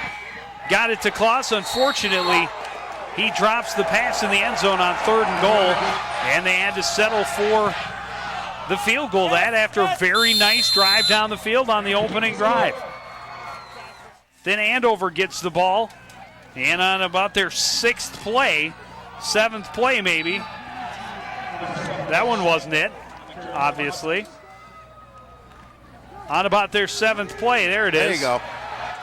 He breaks free, 47 yards. Apparently his birthday, Mike Schmidt. And that put Andover on top. Cardinals came back, and on the keeper, it's Paler outrunning the defensive players to the corner. Cardinals on top, 10-7. And then a fumble. Little miscommunication. The Cardinals take over. And that was down deep in the Cardinal end. Cardinals come back. Paler to Elena for the touchdown. Another good sustained drive. And that put the Cardinals on top by 10, 17-7. But then 4 plays later, another huge run for Schmidt, 52 yards. And all of a sudden, it's a 3-point game again. Coon Rapids marches down, and they will get another field goal, 33 yards this time for Matt Kloss. Made it 20-14, but then with just 8 seconds left, it's Levi Rosendahl jumping into the end zone. The extra point gave the Huskies the 41-40 lead. Take a look at the story of the first half statistically. You look at the score, it's pretty even for the Cardinals in terms of rushing and passing. 160 on both fronts, 320 yards of total offense. And you see for the Huskies, 217 yards on the ground. Just 11 through the air, 228 total, but that one turnover. But Andover has that slimmest of slim 1-point leads. Let's take a look at the leaders. Jesse Trimble, 15 carries, 137 yards. That one catch out of the backfield for 10 yards. Paler having a nice night, 10 of 13 for passing, 160 yards and a score, 5 carries, 11 yards, and that run for the Huskies. Number 7 doing it all. Mike Schmidt, 8 carries, 172 yards, 2 scores, just 1 of 4 through the air for those 11 yards. And Levi Rosendahl, 4 carries, 10 yards, and has that touchdown for the Huskies. 21.5 yards per carry for You want to defend that goal, you want to kick away from the Schmidt clock. in the first half. But the Cardinals, I think offensively, one of the best halves they've had this season. I mean, they moved the ball consistently every time they touched it. They had 15 first downs.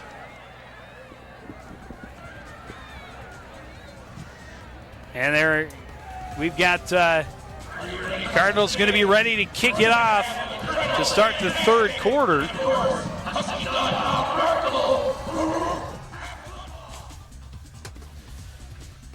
As we look at the Cardinals sideline, I'm sure there were some things, some adjustments made, especially on the defensive end, in terms of what you got to do to stop number 7. You have to keep a spy on him. You have to have a shadow on him. You have to know what he is going to do. And then, conversely, for Andover, they know that Coon Rapids is going to have to make that adjustment for number 7. So you go back and maybe adjust your offense away from that a little bit and see if you can throw a curveball at the Cardinals.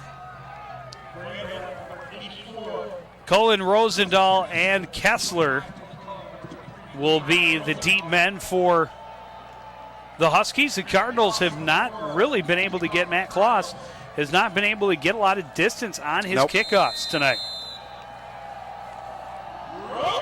This one is a line drive, fumbling and picked up by Kessler at the 15, finds a hole, and he's out near the 40. And again, it's going to be good field position for the Huskies. Oh, nice job by Kessler really to jump on that short kick and use his speed to get upfield and give that good field position to Andover to start the second half, 39-yard line, and see what they can do. They would love to come back and put another score on the board right here and continue to build that momentum on their side of the field. Well, Coach Wilkie said a lot in that interview when he said that nobody has punted yet, and the both defenses, looking for a way to force the other team to punt away. Corey Johnson almost had the pick as he got in front of the pass intended for Ethan Pratt. And Pratt may have gotten away with a little pull on the back of Corey Johnson's jersey. Yeah, I don't know that it made any difference, really, but he threw that one up for grabs. Again, Corey Johnson, the best player on the field with position to catch that football, and it was tough to see the very end of that play that Pratt managed to knock that away from him a little bit. 2 receivers wide to the right for the Huskies. Handoff goes to Cullen, left side. Not a lot there. He's going to gain a yard, maybe 2.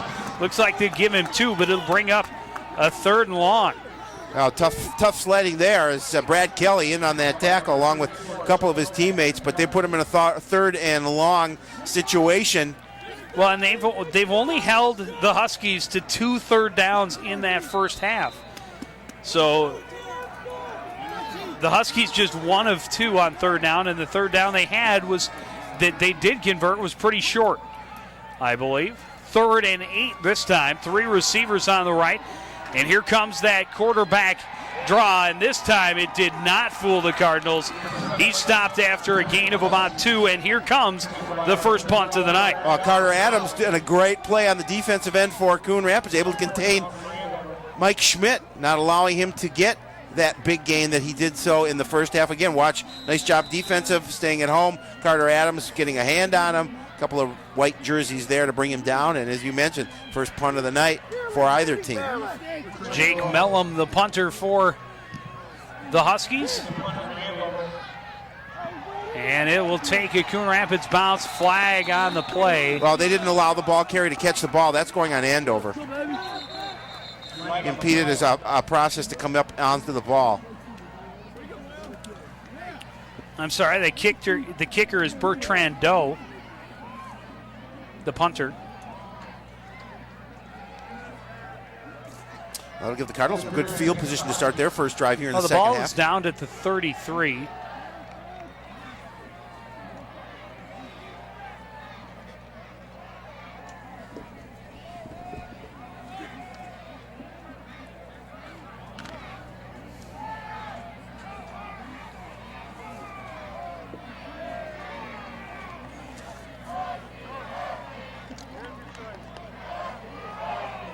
Preston Gazzoni getting the explanation from our officiating crew, explaining the options. One of the options would be to re-kick, but I think the Cardinals will.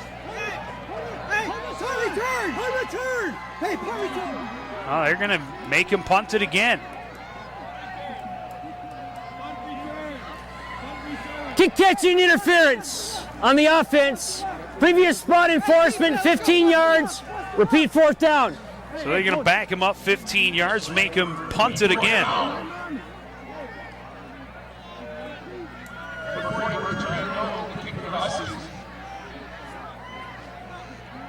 up, guys. Everybody back behind the white line. Put it back at the 28-yard line. And Doe on to punt now from about his own 12-yard line. Will McKissick standing at the 35.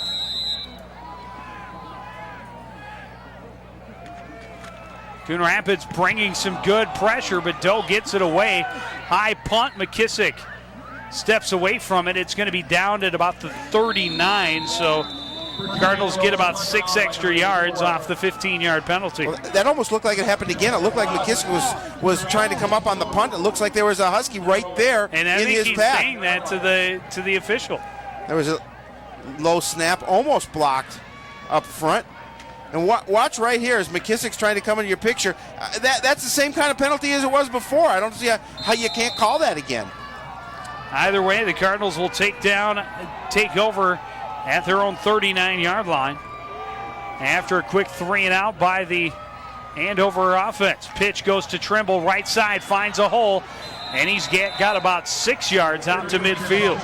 Well, I think, defensively for Andover. Or out to 45, rather. For Andover, what the adjustments they made is they have to watch number 33, Jesse Trimble. He had 137 yards in that first half. That's pretty good for a game.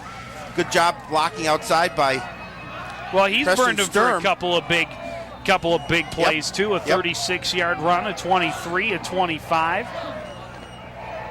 2nd and 4 from the 45. Play action. Paler throws over the middle, complete to Matt Kloss. He's got the first down into Andover territory at the 46-yard line. Nice play. There's a score: Forest Lake 20, Blaine 7 at the break. That is a somewhat of a surprise 4 and 5 seed, but well, I don't think that Blaine's a very solid football team, although they've been playing well as of late, and they did have a good game against Coon Rapids. Handoff goes to Trimble on the left side. He's going to have about 4 yards before he's stopped. But sometimes it's a little tough to. Blaine's got the same record as Andover, 5-3. Yeah, I think this is definitely a much better football team than Blaine. Yeah. There's the stop there by number 53, Kyle Mulrooney. Paler out of the shotgun on 2nd and 6.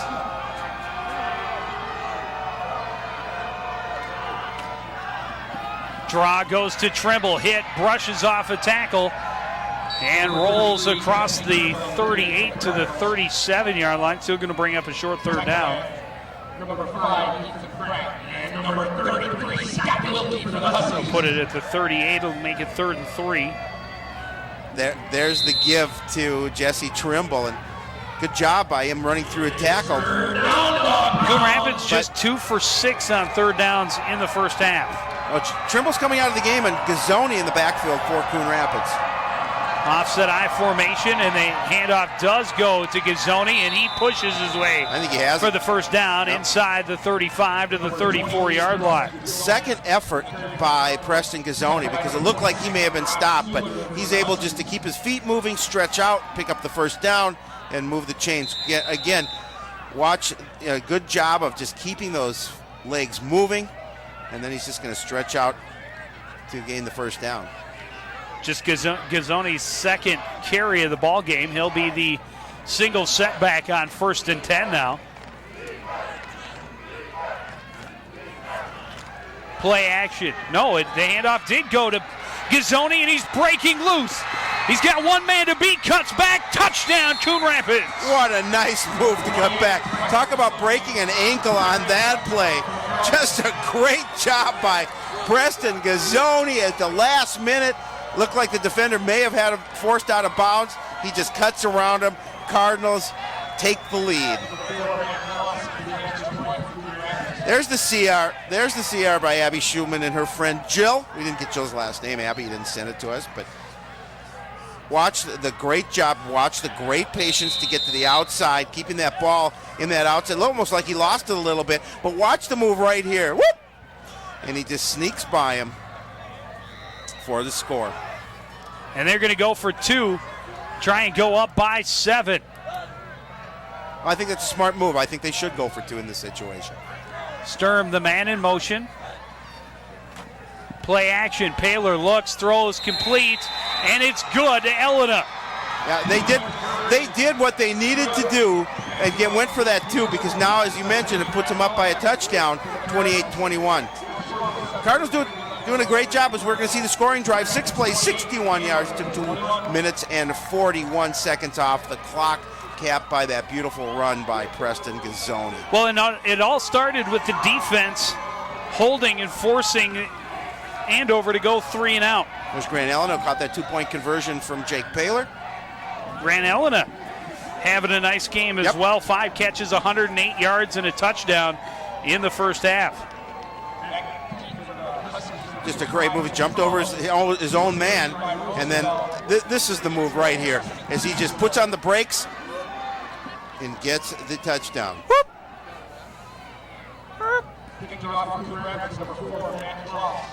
There's the score one more time. Watch this. And the little move right over the defender, and then there's the throw to the outside. Nice catch by Elna, gets the foot in. Made sure that he brought the ball back across the goal line. More important thing. There's Preston on the sideline. Nice touchdown run by him. He's got to feel pretty good about it. And a big boot by Kloss this time. It'll be a touchback. No chance to return that one. He must have heard you saying that they had a hard time getting distance on those kickoffs. He crushed that one. And we've seen him. We know he has some power. Seen him kick, 35-yard field goals, and seen him kick it through the back of the end zone several times. That was just a line drive. It bounced at about the 1. And the defense going out there hoping they can hold again. Well, this motivates the defense even more. Coming out, getting the stop, having your offense score, getting the lead. We'll see what they can do here against Mike Schmidt and the Andover Huskies. 3 receivers in the game for the Huskies. Schlew is the man in motion. Pitch goes to Cullen on the right side, and not a lot there. He's going to get maybe a yard. That was James Gagnon making a nice play coming in from his linebacker position on the tackle.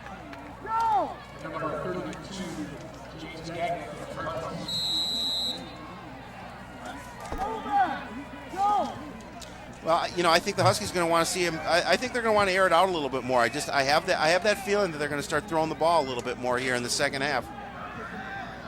Well, Schmidt was on fire last time they played. Well, yeah. 18 of 21. Yep. Here, just 1 of 5 midway through the third quarter. Out of the shotgun this time. Looks left, now steps up and runs. Nolan able to trip him up and force 3rd down. That was a big play by Ishmael Nolan. We saw him recover the fumble earlier in the first half. Well, and he's got such big speed that everybody was covered. He stepped up looking to run. And if it hadn't been for that diving tackle by Nolan, he would have been gone for another big game. 3rd and 6. 3rd and about 3. 3rd and 3, rather. Sorry. He picked up 6. Out of the shotgun again. They fake it. This is the same play that was so successful in that first half, and he's going to be very, very close. Oh, we'll see where they mark it. They'll probably I think they'll come for a measurement on this. No, they're going to move the chains. First down, nice play. There's the got just enough, but this is the one that yielded the big 25 to 50-yard runs in the first half. Here it does get the first down, but it's only 3 yards. And Andover with 1st and 10 at its own 30. Again out of the shotgun. Little swing pass to Schlew, and he's able to break away down the sideline into Cardinal territory, out of bounds at the 46-yard line. Well, you get your playmakers in open space, and that's what the Cardinals were doing earlier to the Huskies. This time, Kevin Schlew in open space, just a quick throw from Schmidt, and he does the rest with his speed. Doesn't waste a lot of time. There's the quick throw, and let him catch it on the run. Will McKissick's going to come across from a safety position to make the play for the tackle. 24 yards on the pass from Schmidt to Schlew. 3 receivers to the near side this time out of the shotgun.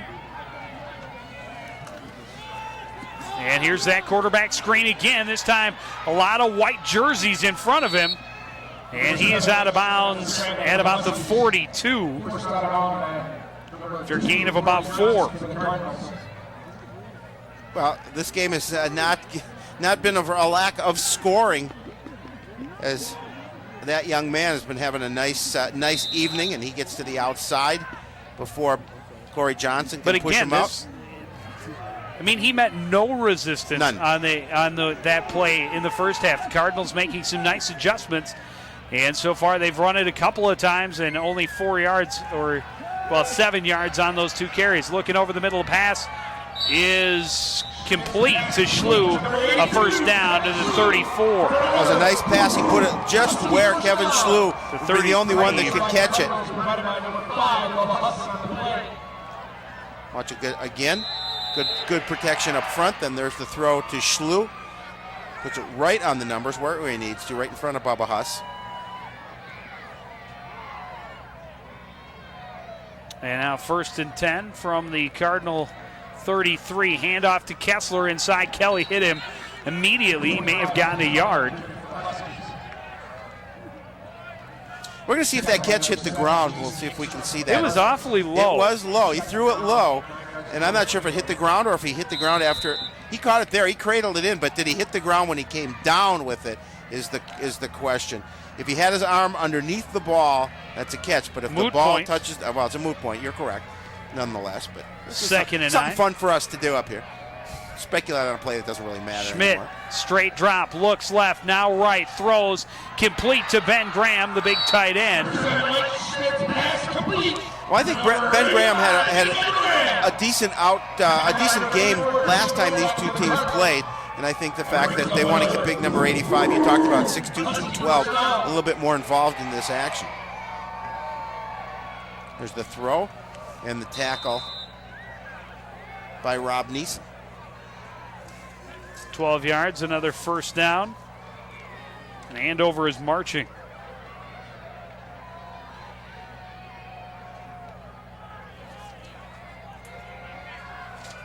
Fourth first down of this drive. And again, they fake the give to Rosendahl, and Schmidt on the draw. He's going to get about 5.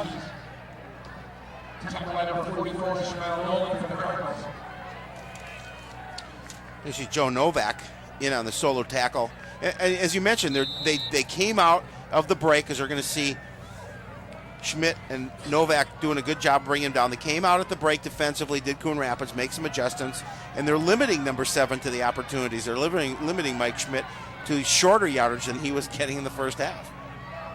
Rosendahl in the backfield with him again out of the shotgun. And this time they give it to Rosendahl, and he's going to be stopped just shy of the first down, bring up 3rd and short.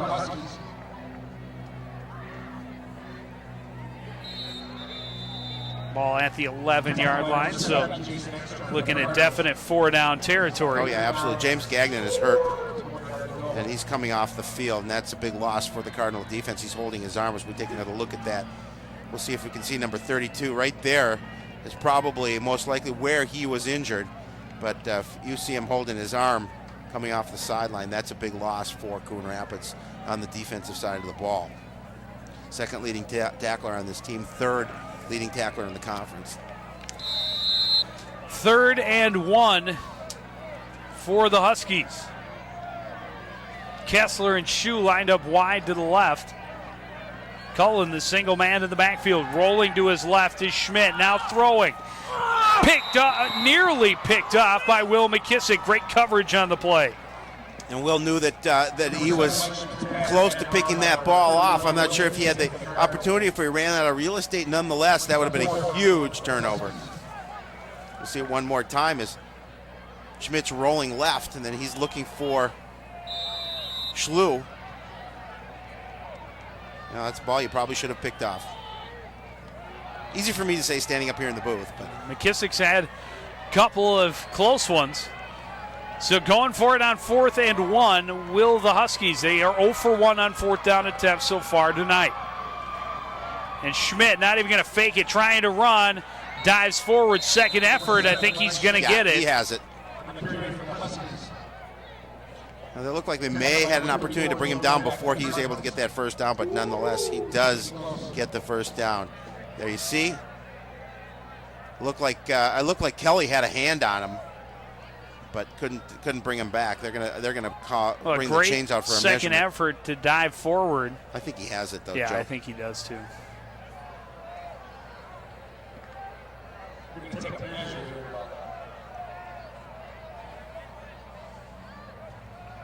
Ball right on. Yep, they have it. The yard line, and just by half a ball. So it makes it 1st and goal now. Huskies looking to tie this game up after Coon Rapids successfully scored on their drive in the second half, and then the 2-point conversion tying it up. I mean, to give them the 7-point lead. And now 1st and goal for the Huskies from the 10-yard line.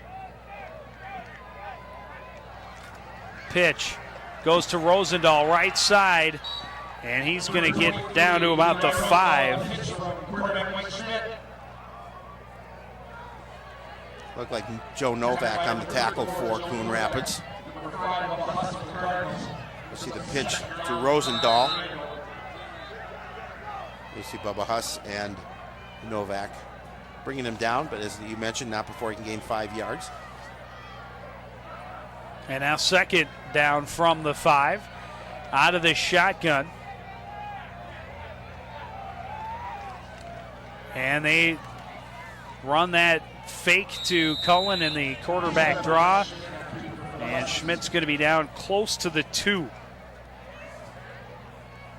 James Gagnon coming back into the ball game for Coon Rapids. They see that play one more time as Engstrom gets a hand on him. And a big 3rd and goal right here. Here's Gagnon. Tough kid. Ball at the 2-yard line. Pitch goes to Rosendahl, left side, dives forward, and no signal yet. And no, it's going to be 4th down on the 6-inch line. Now you talk about using all the opportunities here. Andover's down to 4th down again. Got about a foot for the first down. We'll see if he takes it up the gut. Well, I would imagine the quarterback sneak here. Yep, that's what I'm saying. If he takes it right up the gut. And that was McKissick on the tackle. Take a timeout. Yeah, they're going to talk about it, see what they want to do here on 4th down, and they know this is an important touchdown for them. We're 1:32 remaining in the 3rd quarter.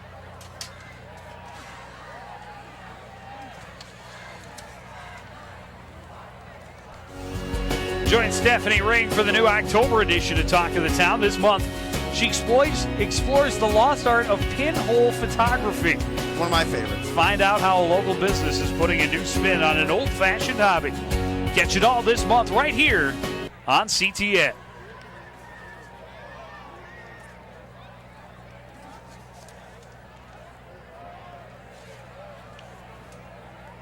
and a monumental play. Yeah, with no doubt about it. If you're about to take place right here. If you're the defense for Coon Rapids, you just got to remain tough up the gut and stop them on fourth down. If you're Andover, this is an imperative that you get the score. You don't want to march all the way down to the 1 yard line or the half yard line and not come away with any points.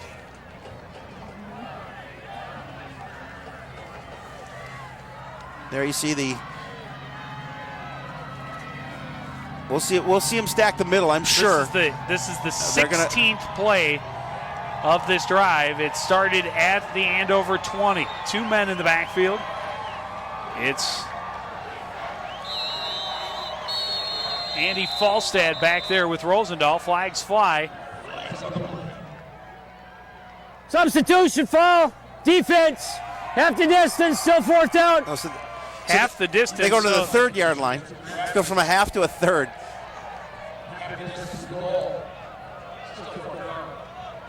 I'm not sure that's going to matter any, but nonetheless, they move the ball up about an inch.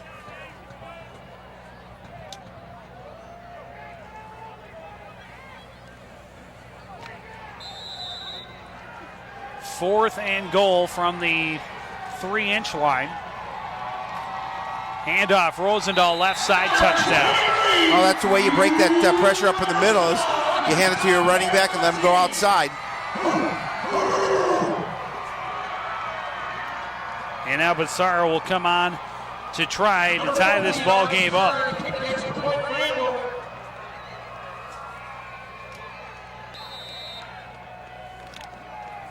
There's another look at Rosendahl's second touchdown of the ball game.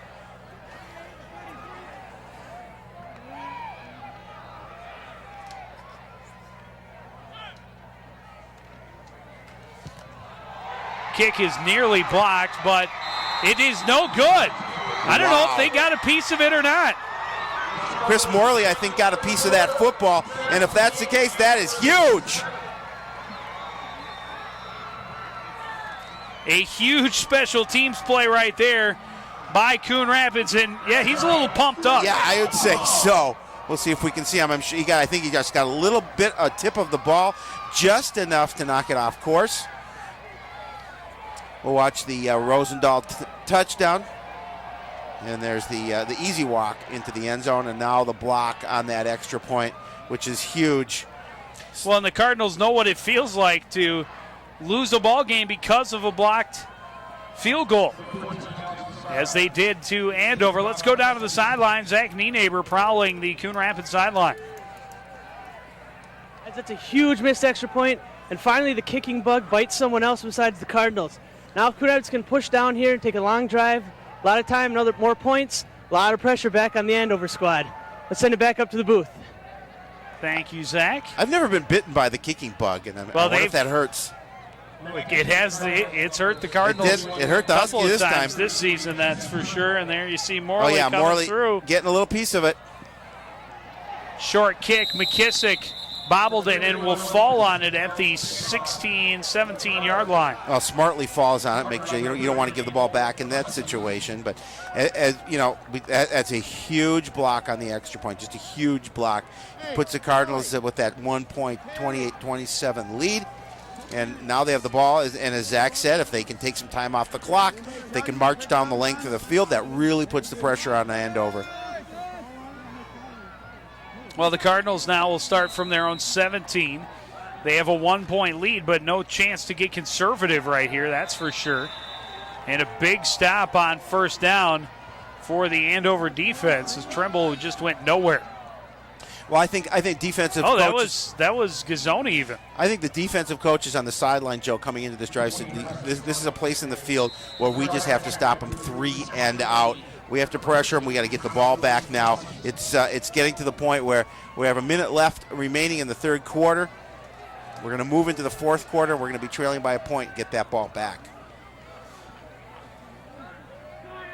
Gazzoni lost a yard on first down, 2nd and 11. There's a scoring drive, 16 And a little plays. counter play to Gazzoni. Shifts his hips, gets some room, has a first down and more across midfield.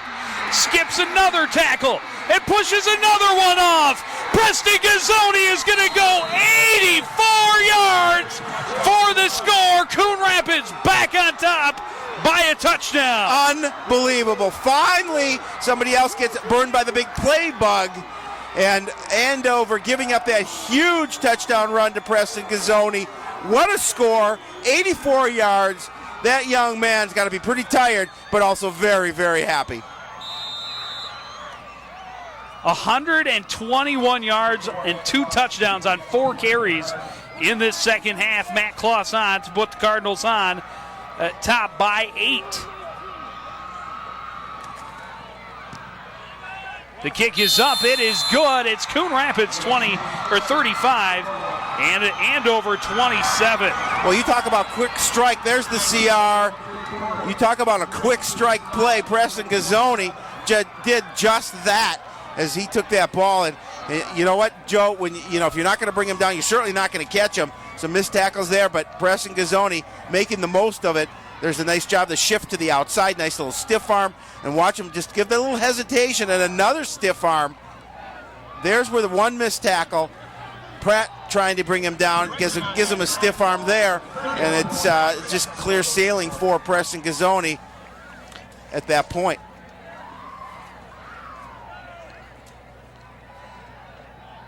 Believe that is the longest touchdown of the season for Coon Rapids. There's not positive of that. Don't mark my words, but I believe that's got to be close. There's Dan Deneke, now the principal here at Andover. Was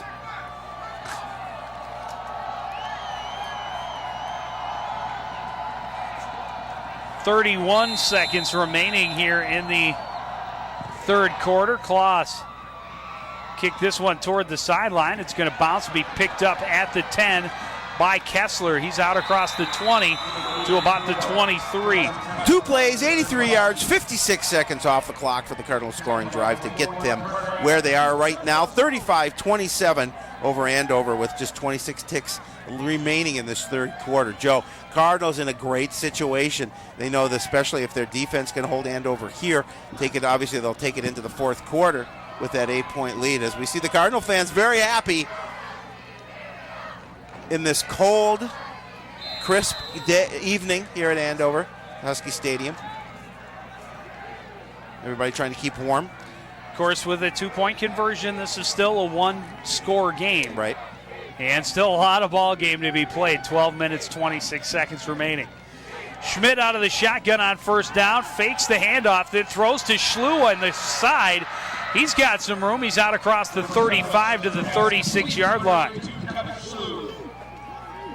Well, Andover's been able to move the ball quite obviously, so the Cardinal defense no doubt continues to have their work cut out for them as they want to stop this offense. There's the throw to Schlew. Schlew doing a good job of turning on the afterburners past Carter Adams. McKissick there on the tackle along with Corey Johnson. And that should just about do it for the third quarter. We'll go to the fourth. Coon Rapids on top 35-27, looking for the big playoff upset. Fourth quarter after this on CTN.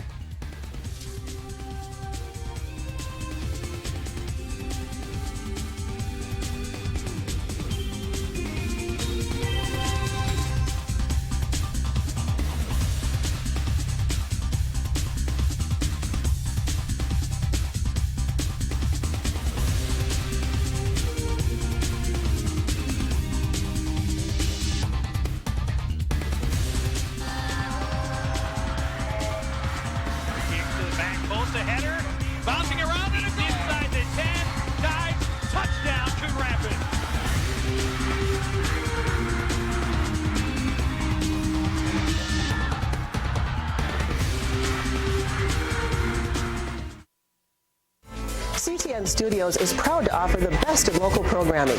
Now your business can be a part of it too. Become a CTN Studios sponsor. Find out more today.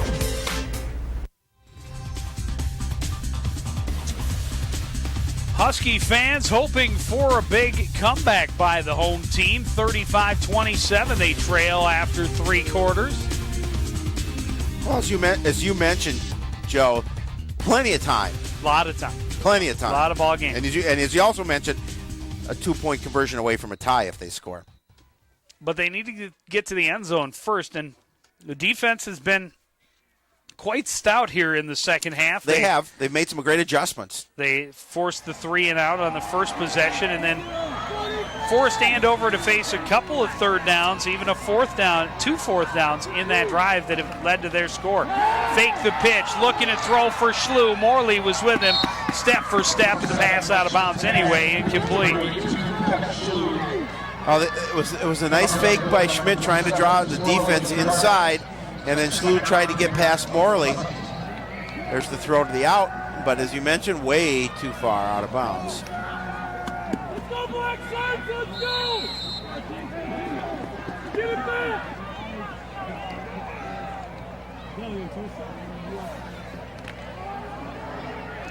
Ball at the Andover 36-yard line. 3 receivers in the game for Schmidt. Single setback is Cullen. Straight drop under pressure. They set the screen to Cullen. It's complete and tracked down and tripped up after a short gain by Rob Neeson. And Zach Sather as well on the tackle, but Neeson did a great job of running him down from behind. And now another third down and long situation. Good protection up front. Then there's the quick pass. Watch number 74 come to your picture. Make the nice tackle, wrap him up, grab the ankles, and there's Sather to finish it up. And really no gain on the pass, so 3rd and 10. Out of the shotgun is Schmidt. Drops, has time, throws over the middle, complete to Schlew. He has a first down into Coon Rapids territory at the 49. Anoka 48, St. Francis nothing is the final, so I think Anoka's advancing. And they will be very interested in the outcome of this one. Yeah, because they'll play the winner, and just a great pass right to where he needed to be, threaded the needle, right in front of 3 defenders to Kevin Schlew, and McKissick brings him down, but not before they move the chains. 15 yards and a first down. Out of the shotgun again from the Coon Rapids 49. Fake it, throw to Schlew in the flats on the right side this time. Not a lot there. Good coverage by McKissick and Corey Johnson. That time a little bit slow to develop as well, allowing the defense to come up, make the quick play, limiting the opportunity. Coach Clayton Koppel not happy about something. Not sure what it is. He's talking to the officials, trying to get some clarification. There's the quick throw outside to Schlew. It looked like there was a block in the back. I'm not sure if that's what he was concerned about, but nonetheless. Only 3 yards on the pass. This pitch goes to Cullen.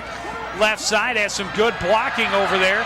Bubba Huss steps up and stops him, but not before he gets another first down to the 37. Well, Cullen did a good job stopping just a little bit to watch where his blocking was going to develop, and then he followed his blockers, and as you mentioned, able to pick up that first down and keep the chains moving. There you see Cullen getting past Gagnon, but as you mentioned, Bubba Huss along with Chris Morley bringing him down. 1st and 10 from the 38. Schmidt out of the shotgun.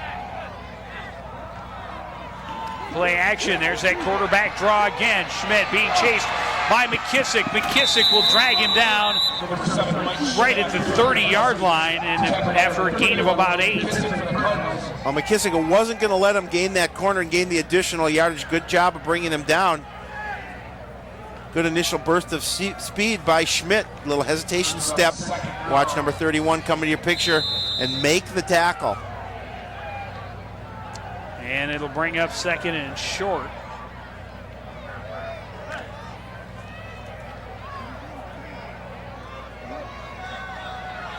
And they are right back, knocking and threatening at the Cardinal doorstep at the 30.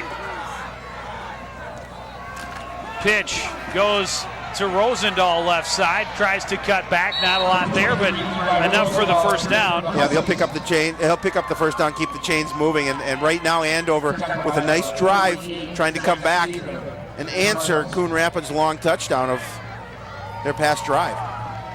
That's another Husky first down.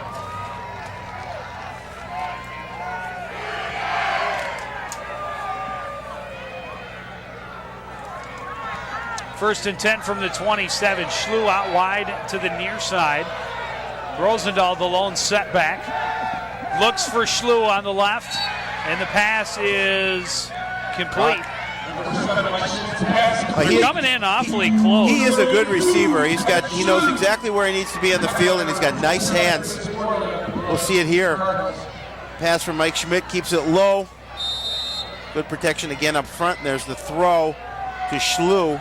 Oh, well, that may have hit the ground, but a nice initial grab. We'll see it one more time.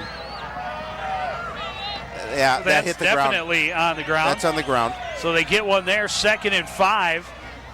Bobbled to snap, but picks it up. Running left is Schmidt. Forced out of bounds. And he's going to be short of the first down. Goes over to talk to Coach Wilkie, get the play.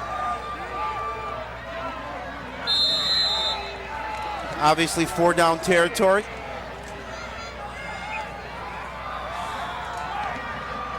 Third and 4 from the 21.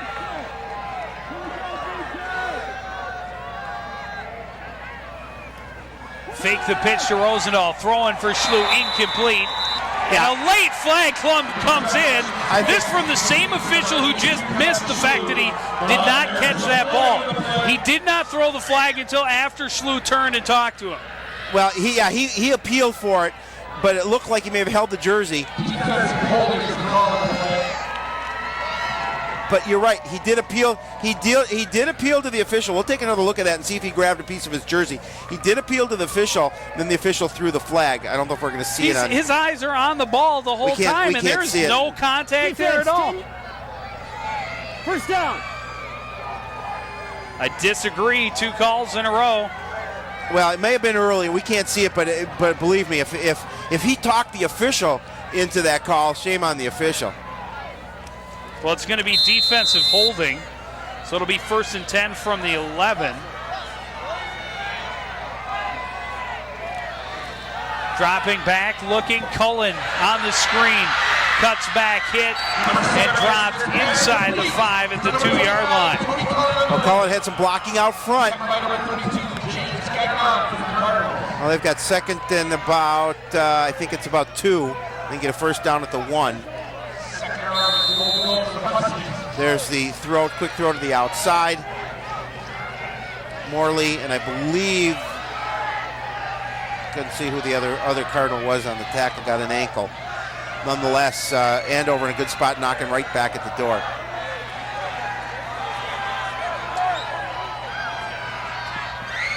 Second and 2 from the 3. Rolling right, looking to run is Schmidt. Cuts back, finds room, cuts back again, and he's in for the touchdown. Nice job, good moves. Good reaction by Mike Schmidt. And you know they'll go for 2 here. Absolutely. Schmidt's 3rd rushing touchdown of the ball game. There's a look at the move. Outside, then back inside, and then dives for the score. Now we'll see what they have in store here for the 2-point conversion play.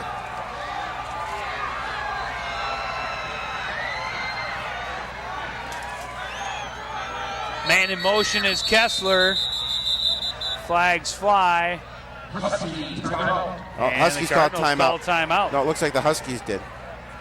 That's what I said. Okay. Huskies, Cardinals, they sound the same. I said Huskies, didn't I? No, you said Cardinals. Are you sure? No.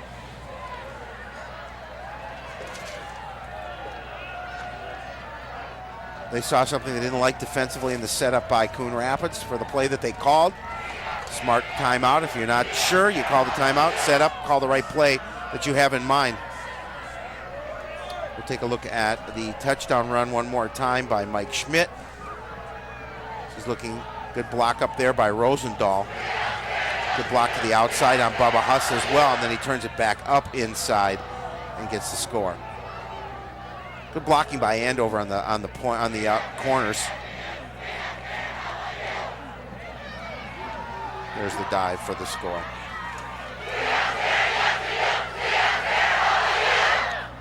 And this obviously very critical. Andover going to try to tie with a 2-point conversion. 7 minutes, 43 seconds left. And both sides with a lot to cheer about. Student sections back and forth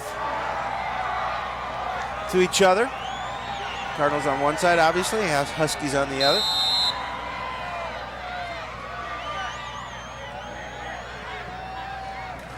Pitch goes to Rosendahl, left side, hits and runs over a tackler and did not make it. He did not make it, and the Cardinals will keep the lead. He absolutely leveled Gagnon. He did. He crushed it. And Gagnon heard but that. Still able to get him down before the goal line. Well, that was big. He's hurt. He's holding that arm. He's had some problems with it earlier. So we're going to see Rosendahl trying to muscle his way in there. Look at the hole. And he just hammered James Gagnon. See one more good look at it. Watch the collision right there. Novak and Gagnon. And yeah, and he's definitely down. He's definitely down. Good thought by the Huskies. Looked like a mouth guard went flying as well. I can believe that. Watch it one more time. Look at the mouth guard to go flying straight in the air. I couldn't think you could see it from that angle. Big stop defensively. Huge stop. 7:43 left. Cardinals would like to add to their lead. Rosendahl can't believe it. Not happy.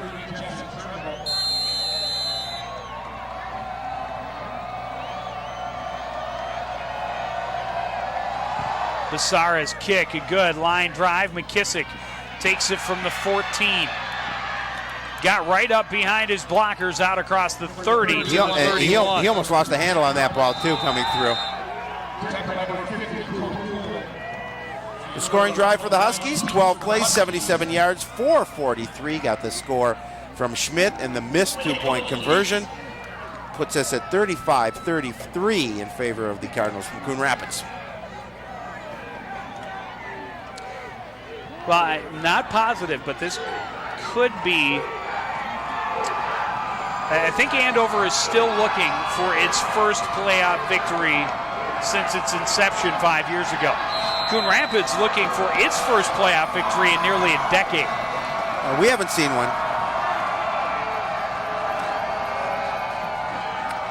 Handoff goes to Gazzoni, big hole, and he's going to be very close. Oh, that's Trimble, and he should have another first down. Well, the Husky defense has to figure out something to stop this ground game for Coon Rapids, because the Cardinals have been doing a great job running on him here tonight. As Trimble doing a nice job sidestepping and finding that hole, and he cuts to the hole pretty quick. 11 yards, first down. And Coon Rapids will take all the time they need to between plays now.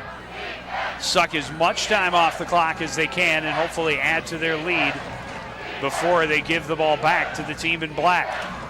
Handoff, Trimble, another big hole, breaks a tackle, and he's out to midfield. A gain of about 7. Cody Kuhlman in on the tackle for Andover. Taking a look at that is Jesse Trimble being the workhorse, doing a good job of picking up positive yardage.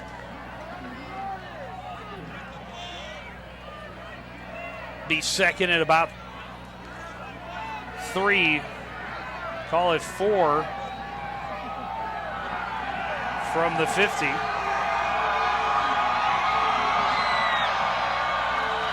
Out of the shotgun, Paler will hand off to Trimble, cuts back, first down, and down to the 40-yard line of the Huskies.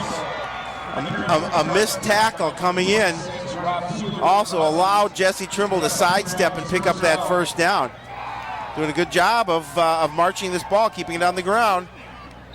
Another look at it as he fights through that hole. Continues to pick up positive yardage. Well, the offense has been running very, very well in this game. 18 first downs. That's impressive. I would guess it is impressive. I would be willing to bet that is the most first downs they've had in a ball game this year. And just under a half of a quarter remains, trailing 35-33. Paler on play action, throws complete to Kloss, turns upfield, has a first down as he crosses the 30 to the 29-yard line.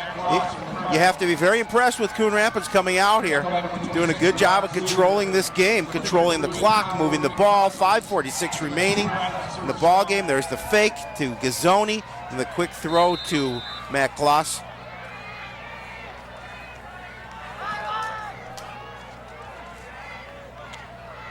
First and 10 from the 29, and Baylor out of the shotgun. This time they will give it to Gazzoni. Left side, looking for a hole, pushes his way across the 25 to the 24-yard line, a gain of about 5. And it's smart because he keeps the ball in bounds, continues the clock to move. 5:16 remaining. And pretty sure hands. Yeah, no doubt. Typically.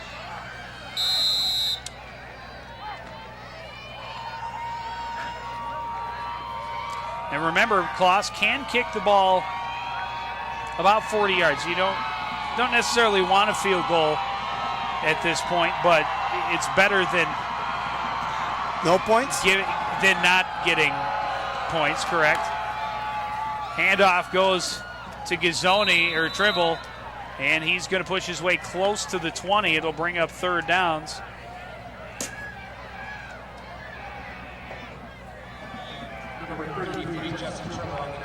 But if they get the end zone, we're talking at least, if they can get an extra point, that is, they would be up 2 scores. Yeah, absolutely. This is a huge stop for the Andover defense. Huge play for them. 3rd and 2. Handoff. Gazzoni dives forward. It's going to be very close. I don't think he has it from where they're going to mark it. So it's 4th down. You kick the field goal, you go for it. Well, at this point, you can lose to a field goal. You could. However, it's 4th and inches from the 19. You have to go for it. And they are going for it. A huge, huge play right here for both of these ball clubs. Handoff, Gazzoni looking for room on the outside. Second effort will get him the first down close to the 15-yard line. Well, they had him stopped initially, but Preston Gazzoni was not going to be denied. He was going to make sure he gained that first down and kept the chains moving and the clock moving. See one more time. Look at. There's a couple of Huskies that have him on the line. There's Mulrooney with a bit of a hit, but there is Pratt. And he'll just carry Pratt for 4 yards. And Lochner trying to strip the ball. Obviously, you want to bring him down, one guy trying to strip the ball. But they're not going to do it. Preston Gazzoni sure-handed, as you said, Joe. Gazzoni, the man in motion, 1st and 10 from the 16. Well, Paler was trying to figure out whether he should call a timeout. Instead, we got flags flying. Yeah, that hurts.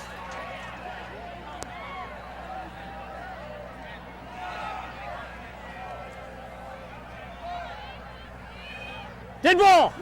Full start. Offense, 5 yards. Still first down. That hurts a little bit. Puts it back 5 yards. Still first down, but makes it much more difficult to manage. Well, and it stops the clock. Yeah, and exactly, it stops the clock. 3:15 remaining.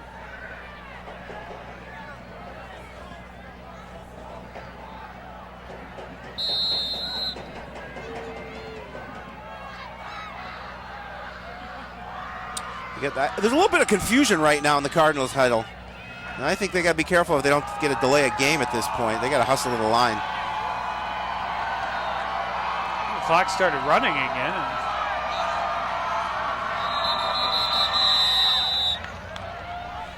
And Cardinals will take a timeout. Better than getting another penalty? Yeah, no doubt. Or a mistake or turning the ball over or something like that. Make sure everybody's on the same page. Critical plays, every one from here on out. Absolutely. 2:54 remaining on the clock.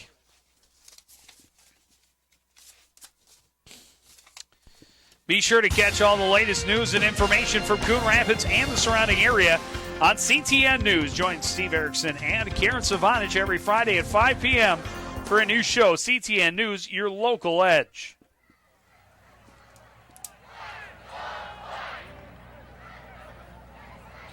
Now the Cardinals, we talked about calling timeout here in a situation where they're up by 2 points. They're driving. They are knocking at the door, trying to add some additional points, and they're only 2 minutes and 54 seconds away from the end of this ball game.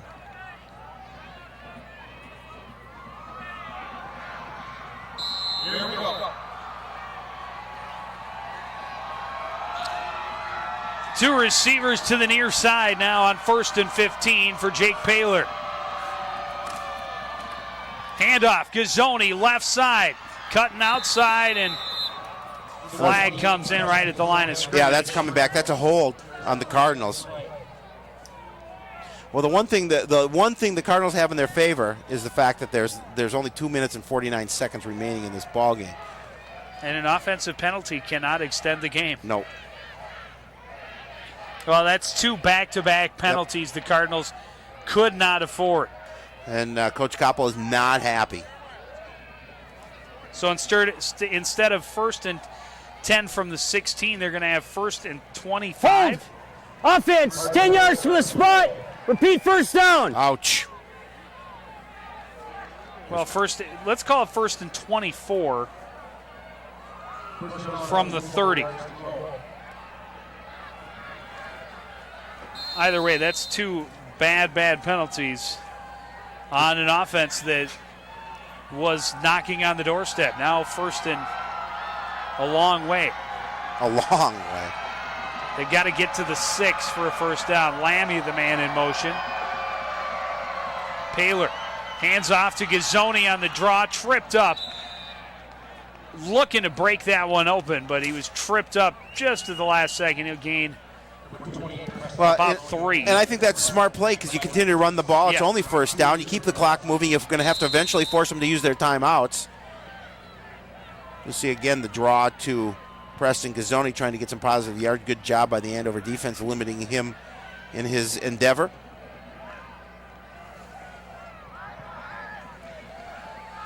Make it 2nd and 20.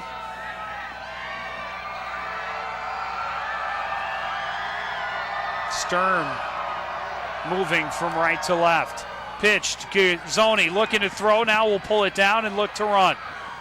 And he's across the 20 to the 19. And the important thing is he stays in bounds, hangs on to the football, the clock at 1:56.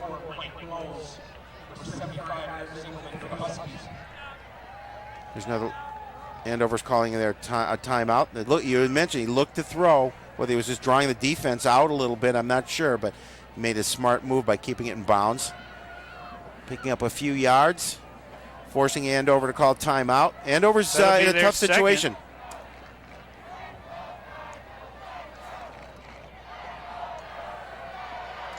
1:56 remaining.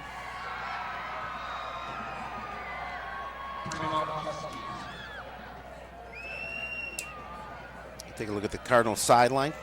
Coach Koppel talking to his offense. I think just saying, just make sure we don't give it away. We have a 2-point lead. We have the ball. Time is marching down. And in order for Andover to do anything, obviously they have to stop us, and then they have to go a long way. Yep.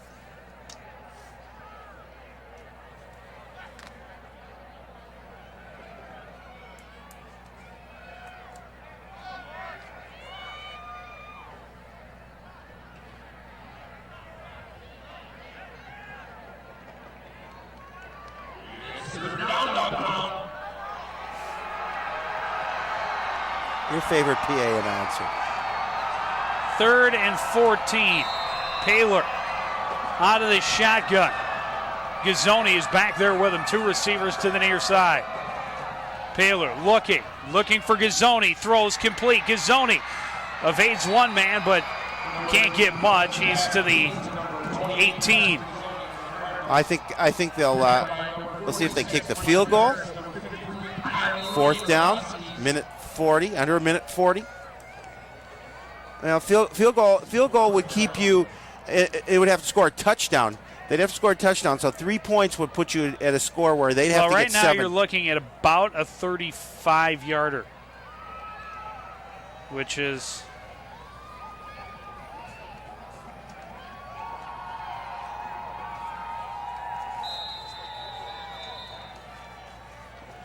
Mike Harris on the tackle for the Huskies, and the Cardinals will call timeout. Yeah, let it go as far down as they can and call a timeout. It's a minute 14 remaining. Well, and I think that's a long field goal. It's a long field goal. So I think you go for it and take some time off the clock. Well, it's a great game. It's provided plenty of highlights, and we'll bring them all to you on Monday night.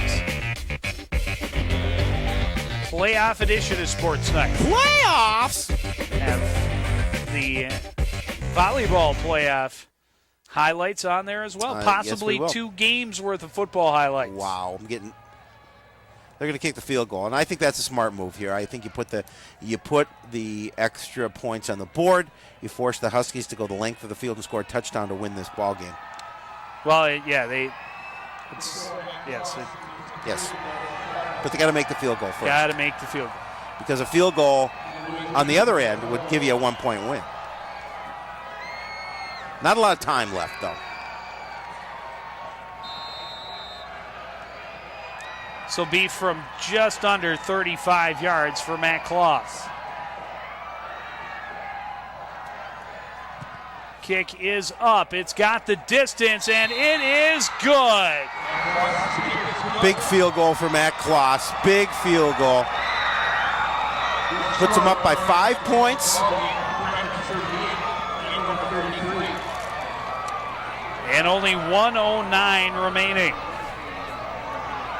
Well, I think coming into this ball game, Joe, Coon Rapids felt that, the way they've been playing lately and the way their team's been improving, that they had the opportunity, and that 3-point field goal gives them the 5-point cushion to see if they can take that opportunity to the next game. There's a look at that field goal, just going to split the uprights. Well, and we talked about it when they got the ball back. They needed to take some time off the clock, and they needed to get something at the end of the drive. They did exactly that. 6.5 minutes almost off the clock. And Andover with just 1 minute and 9 seconds left in their season if they don't do something quick. Well, you stay in your lanes here. You don't let anybody get past you.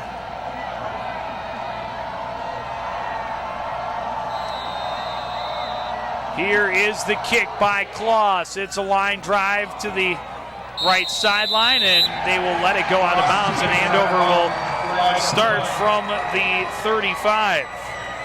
Well, gives them the ball. Them re-kick. Well, it gives them the ball at the 35. I don't think they're going to re-kick, and it doesn't take any time off the clock, so that's an advantage for the Huskies. They still have 65 yards to go, nonetheless.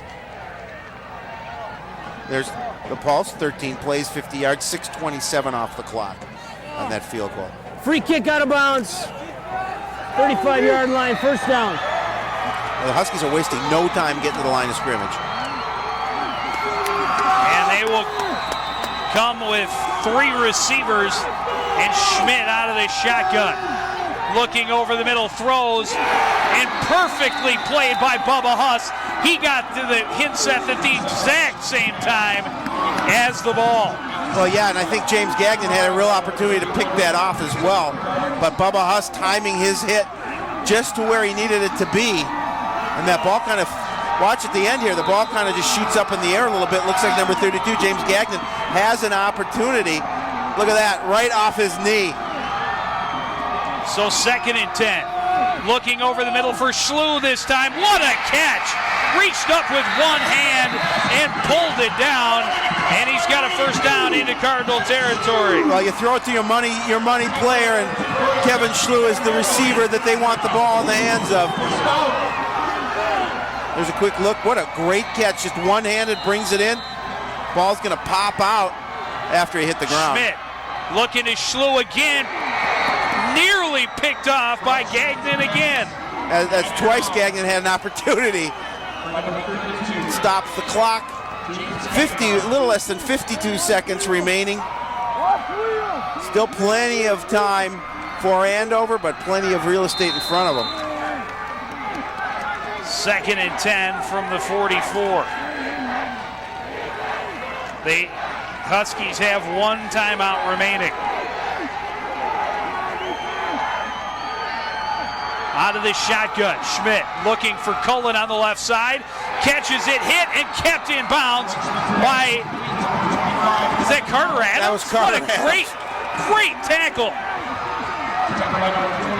They're going to have to actually lost yards. They're going to spike it here. They're wasting a lot of time. They wasted a lot of time. And now it's going to be 4th and 11.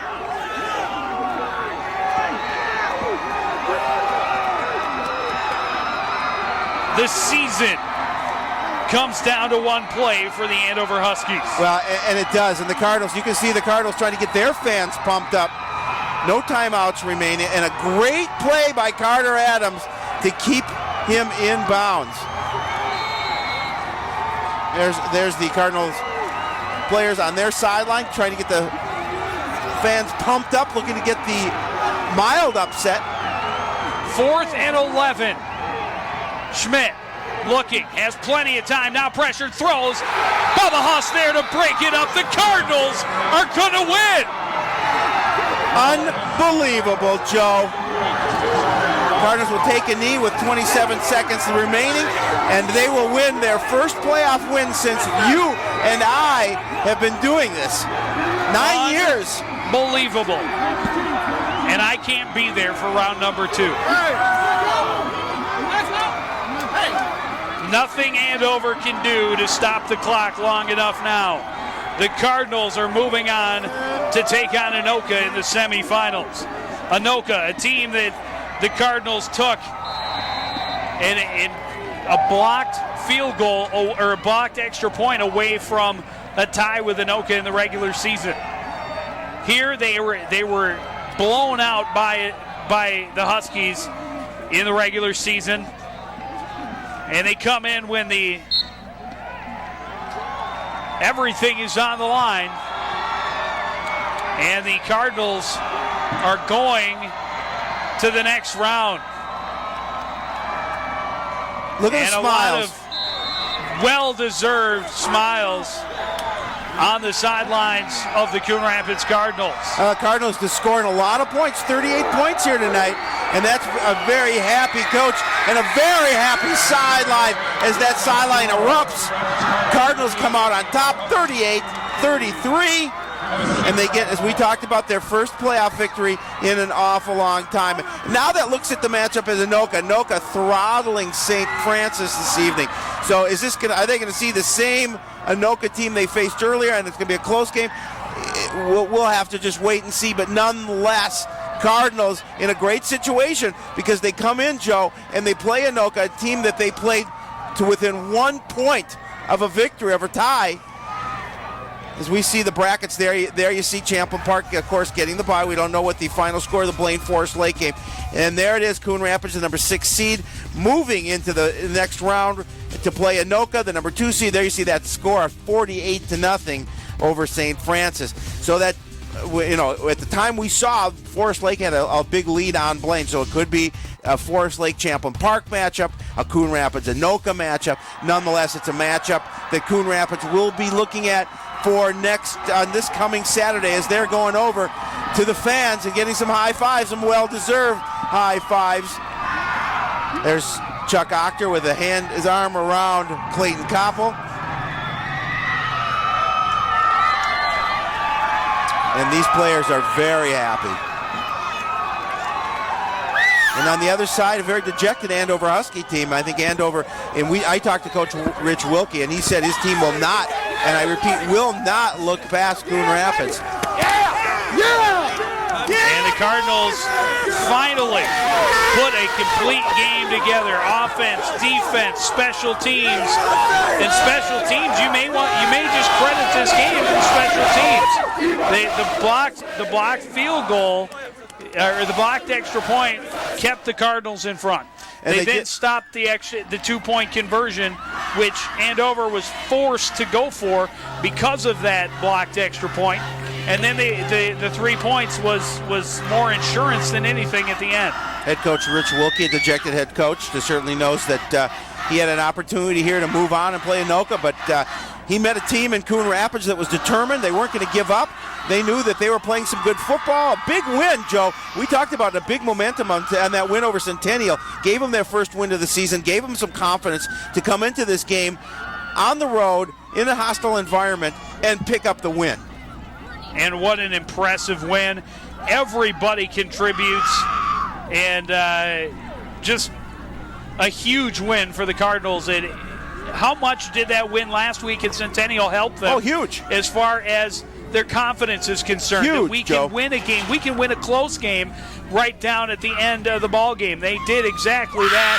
Preston Gazzoni, I think, getting the player of the game award from his team as he stands in the middle. He only had one carry in the first half. He had one rush in the first half. He had rushes for 34 and 84-yard touchdowns in that second half that turned out to be the difference. The 84-yard gallop that put the Cardinals back in front, 35-28, was gigantic, or 35-27 after that point, I think. Yeah, and you know, it's good. This is a great win, but now you've got to just soak this in, take it all in for a night, maybe, and then tomorrow start thinking about what you're going to do against Anoka, who also is a very tough team. Well, we're going to have some post-game reaction with some of the heroes coming up right after this. The Cardinals with a shocking upset over the Andover Huskies in the quarterfinals of the section tournament. They're moving on to the semis, 38-33, the final. Don't go anywhere. We'll be right back.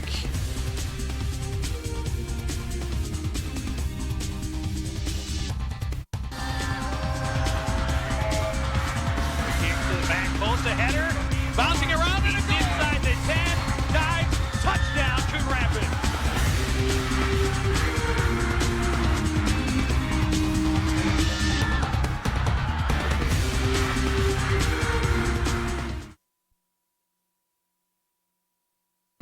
The CTN Sports Postgame Show is brought to you by SportsPrepZone.com. Complete coverage of high school sports in the North Metro, and another proud sponsor of high school athletics on CTN.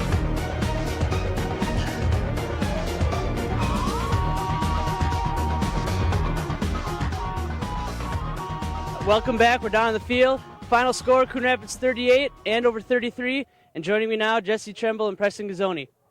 Jesse, we'll start with you. Past few weeks, you've been taking the load of the carries in the backfield, and it continued this week. How's it been feeling?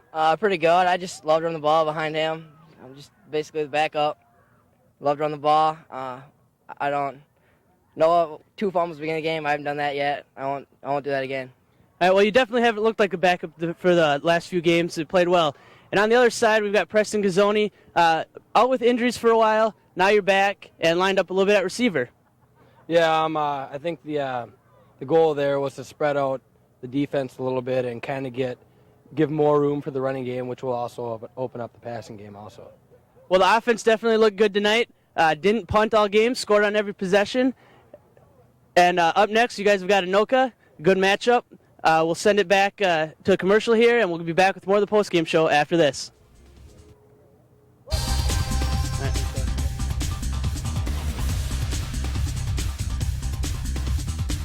Lehman looking long for Harrison, complete across midfield. Play action, Lehman with time, throws over the middle, Harrison, caught it! A hit call. We have hits. Over, a tackler dropped the ball and the Cardinals have it.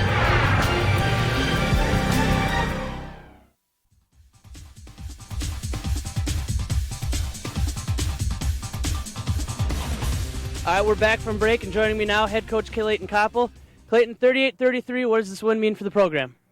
Well, every win is great, especially when we've gone long and dry and hard like we have this year. The kids have played hard. You know, we've lost, I think, to 3 of the top 10. 3 teams are in the top 10 by a total of 5 points, and it's close. Close only counts in horseshoes, hand grenades, and nuclear warfare, the old saying goes. But our kids deserved something good to happen, but they needed to continue to work hard to do that, and they did that tonight. We made it a little more interesting than we had hoped. We had some mistakes at times, but that was a huge win for it. And obviously, you see the reaction of the kids and the coaching staff afterwards. That's huge. And let's talk a little bit about the offense. Scoring on every possession, no punts all game. What was the game plan coming in? Do that, keep the ball away from Andover. They're a great offensive football team, and they're also a good defensive team. They were second in the league behind Champlain Park in total defense given up. I think Champlain Park had given up 86 points, and Andover given up 89 in the season. So we almost got about half of that in one game. But that's a tribute to our kids. Jake Paler had a great night tonight, and getting Preston Gazzoni back just it opens our offense so much. Jesse Trumbull's coming on. He had a great game. Kevin Lammy, Grant Elena. Grant had a couple key catches. And our offensive line played really great. I don't think we gave up 1 sack, and that was more on a breakdown. And we had a mistake. A guy, long story short, we messed up. But, and Matt Kloss was key. I think the 3 field goals and the PATs, he was 100% in those. And that they all contributed. Everybody did something and contributed. What was the biggest difference between the first meeting and tonight? I think the biggest difference, our kids felt that they could play with Andover and win and play with the big guys. And, we kind of got that going in the second half of the season. And our defense, bless our hearts, we're young. We have 2 seniors out there, 2 sophomores, and the rest are juniors. And they play really well, and then they make a couple mistakes, as younger classmen do. But our defensive staff did a great job, made some adjustments again, and you just got to give Andover credit. They have a great offense. You're not going to stop them, but they came up with 2 big goal line stands for us too. So, you got to give credit where credit's due. Anoka 48-0 tonight over St. Francis. Any thoughts about them yet? Just looking forward to practice tomorrow. All right. Well, congratulations on the big win. We're going to send it back up to the booth with Howie and Joe. Well, yeah, definitely looking forward to practice tomorrow are the Cardinals, something they weren't sure they would have coming into tonight's game, but happy to have a few more practices in front of them, a very few, because they've got to get ready for an Anoka game on Saturday, just 5 days away. Well, first and foremost, I was glad to see the Coppolism come back into the ball game. Few. Close only counts in horseshoes, hand grenades, and nuclear warfare. Yeah. I gotta like that. But he said some of the things he keyed on is the fact that these kids felt that they could win, and they know coming in that they felt they had an opportunity. Well, and when you feel that, Joe, you take advantage of it. You got to feel great going in against Anoka. Well, and I think that's huge for this Coon Rapids team because they, like he said, like we've been saying all season long, they played their best against the best competition. They've been right in it against some of the best teams in the Metro, some of the best teams in the state, and it's very easy for a lot of teams at this level to start to feel like it'll never go their way and get down on themselves and not believe that they can beat an Andover. But the great thing is the Cardinals do have the right attitude that they could win. They came in fired up and said, we're not a pushover, we're going to show you, and boy, did they ever. Well, and the fact that they were able to close the game out really bodes well for next week as well. Because, and a great final drive took, they only got 3 instead of 7 out of it, but they took 6.5 minutes off the clock and gave Andover really no opportunity to drive the length of the field to tie the ball game up. No, they really didn't, and time was eventually became on their side, and like you said, they took so much time off the clock. They put so much pressure back on the Andover offense. Their defense played so well, and that obviously on that last drive, limiting to the opportunities.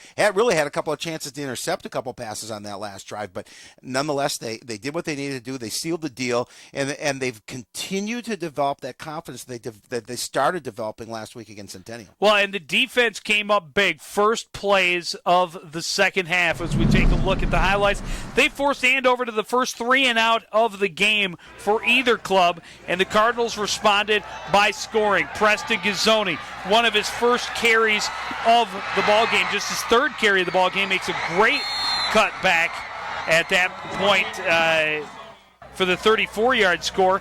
Cardinals went for 2, and it was Paler to Elena in the corner. That gave the Cardinals a 7-point lead. The Huskies come back. Levi Rosendahl running off the left side after the Cardinals defense held but broke on a 4th and goal at the end. Then the very next, second play of the next drive, it's all Preston Gazzoni. 84 yards for the score, breaking several tackles, dishing out several stiff arms. Andover did respond with a touchdown. It was Mike Schmidt diving in from the 3, but they were forced to go for 2, now trailing by 2. And they were unable to come up with it right there. Big hit by James Gagnon, and he left shaken up a little bit. And then Cardinals take a bunch of time off the clock, and with just over a minute to play, Matt Kloss hits his second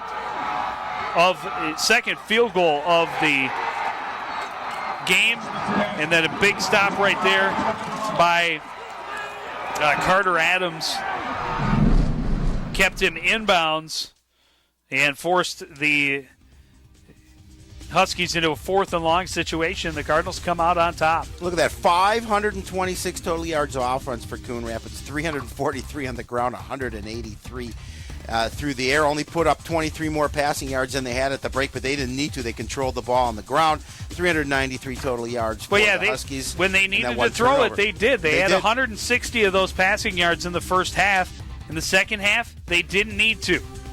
They ran, and they ran effectively. Our play of the game delivered by the Coon Rapids Herald.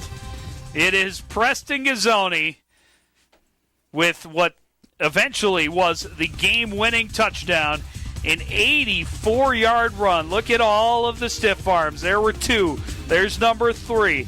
How about a 4th? And just keeping everybody at bay.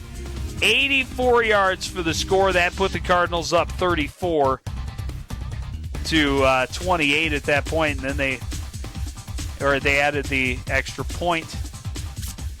Big game. It was a big game. And the fact that he wouldn't be denied. He was not going to be stopped on that run. He knew immediately he had the opportunity. He was going to use his stiff arm. He was going to use his speed, and that sealed the deal for the Cardinals. And you just can't say enough good things about Coon Rapids coming into this ballgame. As we talked about the little blurb in the Star Trib. One thing we didn't get to see was the block extra point on Andover's first touchdown of the second half. That was huge, gigantic, huge, and the fact because that kept the Cardinals with the 1-point lead. They get Preston in. They're back up by 8. They score. They have to go for 2 to get the tie. Right. Then the big stop by Gagnon. He paid a price to keep Rosendahl out of the end zone on that 2-point conversion. I mean, he took a big hit, but that kept them in front by 2. That meant that they had that opportunity to just use all of the clock they could, take 3 points at the end of a nice drive at the end of the ball game, and force Andover to look for the end zone and the win. Well, like you do here at CTN, you use your body and you sacrifice your body for the good of the cause. James Gagnon sacrificed his body for the good of the cause, made that stop, even though he probably injured the same injury he injured earlier in the ball game, but nonetheless, he did what he had to do, as did all the players on this team. There's effort from each and every one of the players. And what a conclusion! Yep, and we talked about, Coach Koppel talked about that offensive line. You sometimes don't give those guys enough credit, because they opened the holes for over 300 yards of rushing against a defense monstrous. Yeah, against a defense that came in only averaging 11 points a game. And Koppel said it. He said they given up only 30 or 86 points. Yep. In 89 points all season long. We come in and we score almost half of that in one game. Yeah, just incredible. Just a great win. As he mentioned, a great win for the program. A great opportunity for us to see a playoff victory. We haven't seen one. It's a first year for us at CTN, and we're certainly happy that we were here. Yeah, but I'm not going to be there on Saturday. I'm not sure that I'm going to be there, unfortunately, either. I'm trying to work my detail out as well. So we may have the unknown announcers at this point, but if we're not there, we'll be there in spirit, no doubt. I will be, and I hope you will make it, so I'll have someone to call. But I will definitely be calling to check on the game from my prior engagement. Here's what we have coming up, that football game on the schedule now. We have volleyball playoffs first on Thursday. The Cardinals seeded 14th. They take on number 3 seed Anoka. Then the Cardinals football team, the number 6 seed, will take on number 2 seed Anoka. And then should they advance to the championship, most likely at Champlin Park, that is on Friday, November 3rd. But that is all the time. What I was just going to say one thing. If both of us cannot be there on Saturday, we're gonna rely on the Coon Rapids teams to win, beat Anoka, so we can come back and do another ball game. I would love to see them at a championship ball game. But that is all the time we have for this edition of CTN Sports. Again, the final score from Andover Field, it's the Cardinals 38, the Huskies 33. I want to thank everybody out there for joining us and continuing to support everything we do here at CTN. For the entire crew, including Mr. Zach Nienaber and Mr. Howie Shapiro, I'm Joe Young, saying goodnight. The CTN Sports Postgame Show is brought to you by SportsPrepZone.com. Complete coverage of high school sports in the North Metro and another proud sponsor of high school athletics on CTN.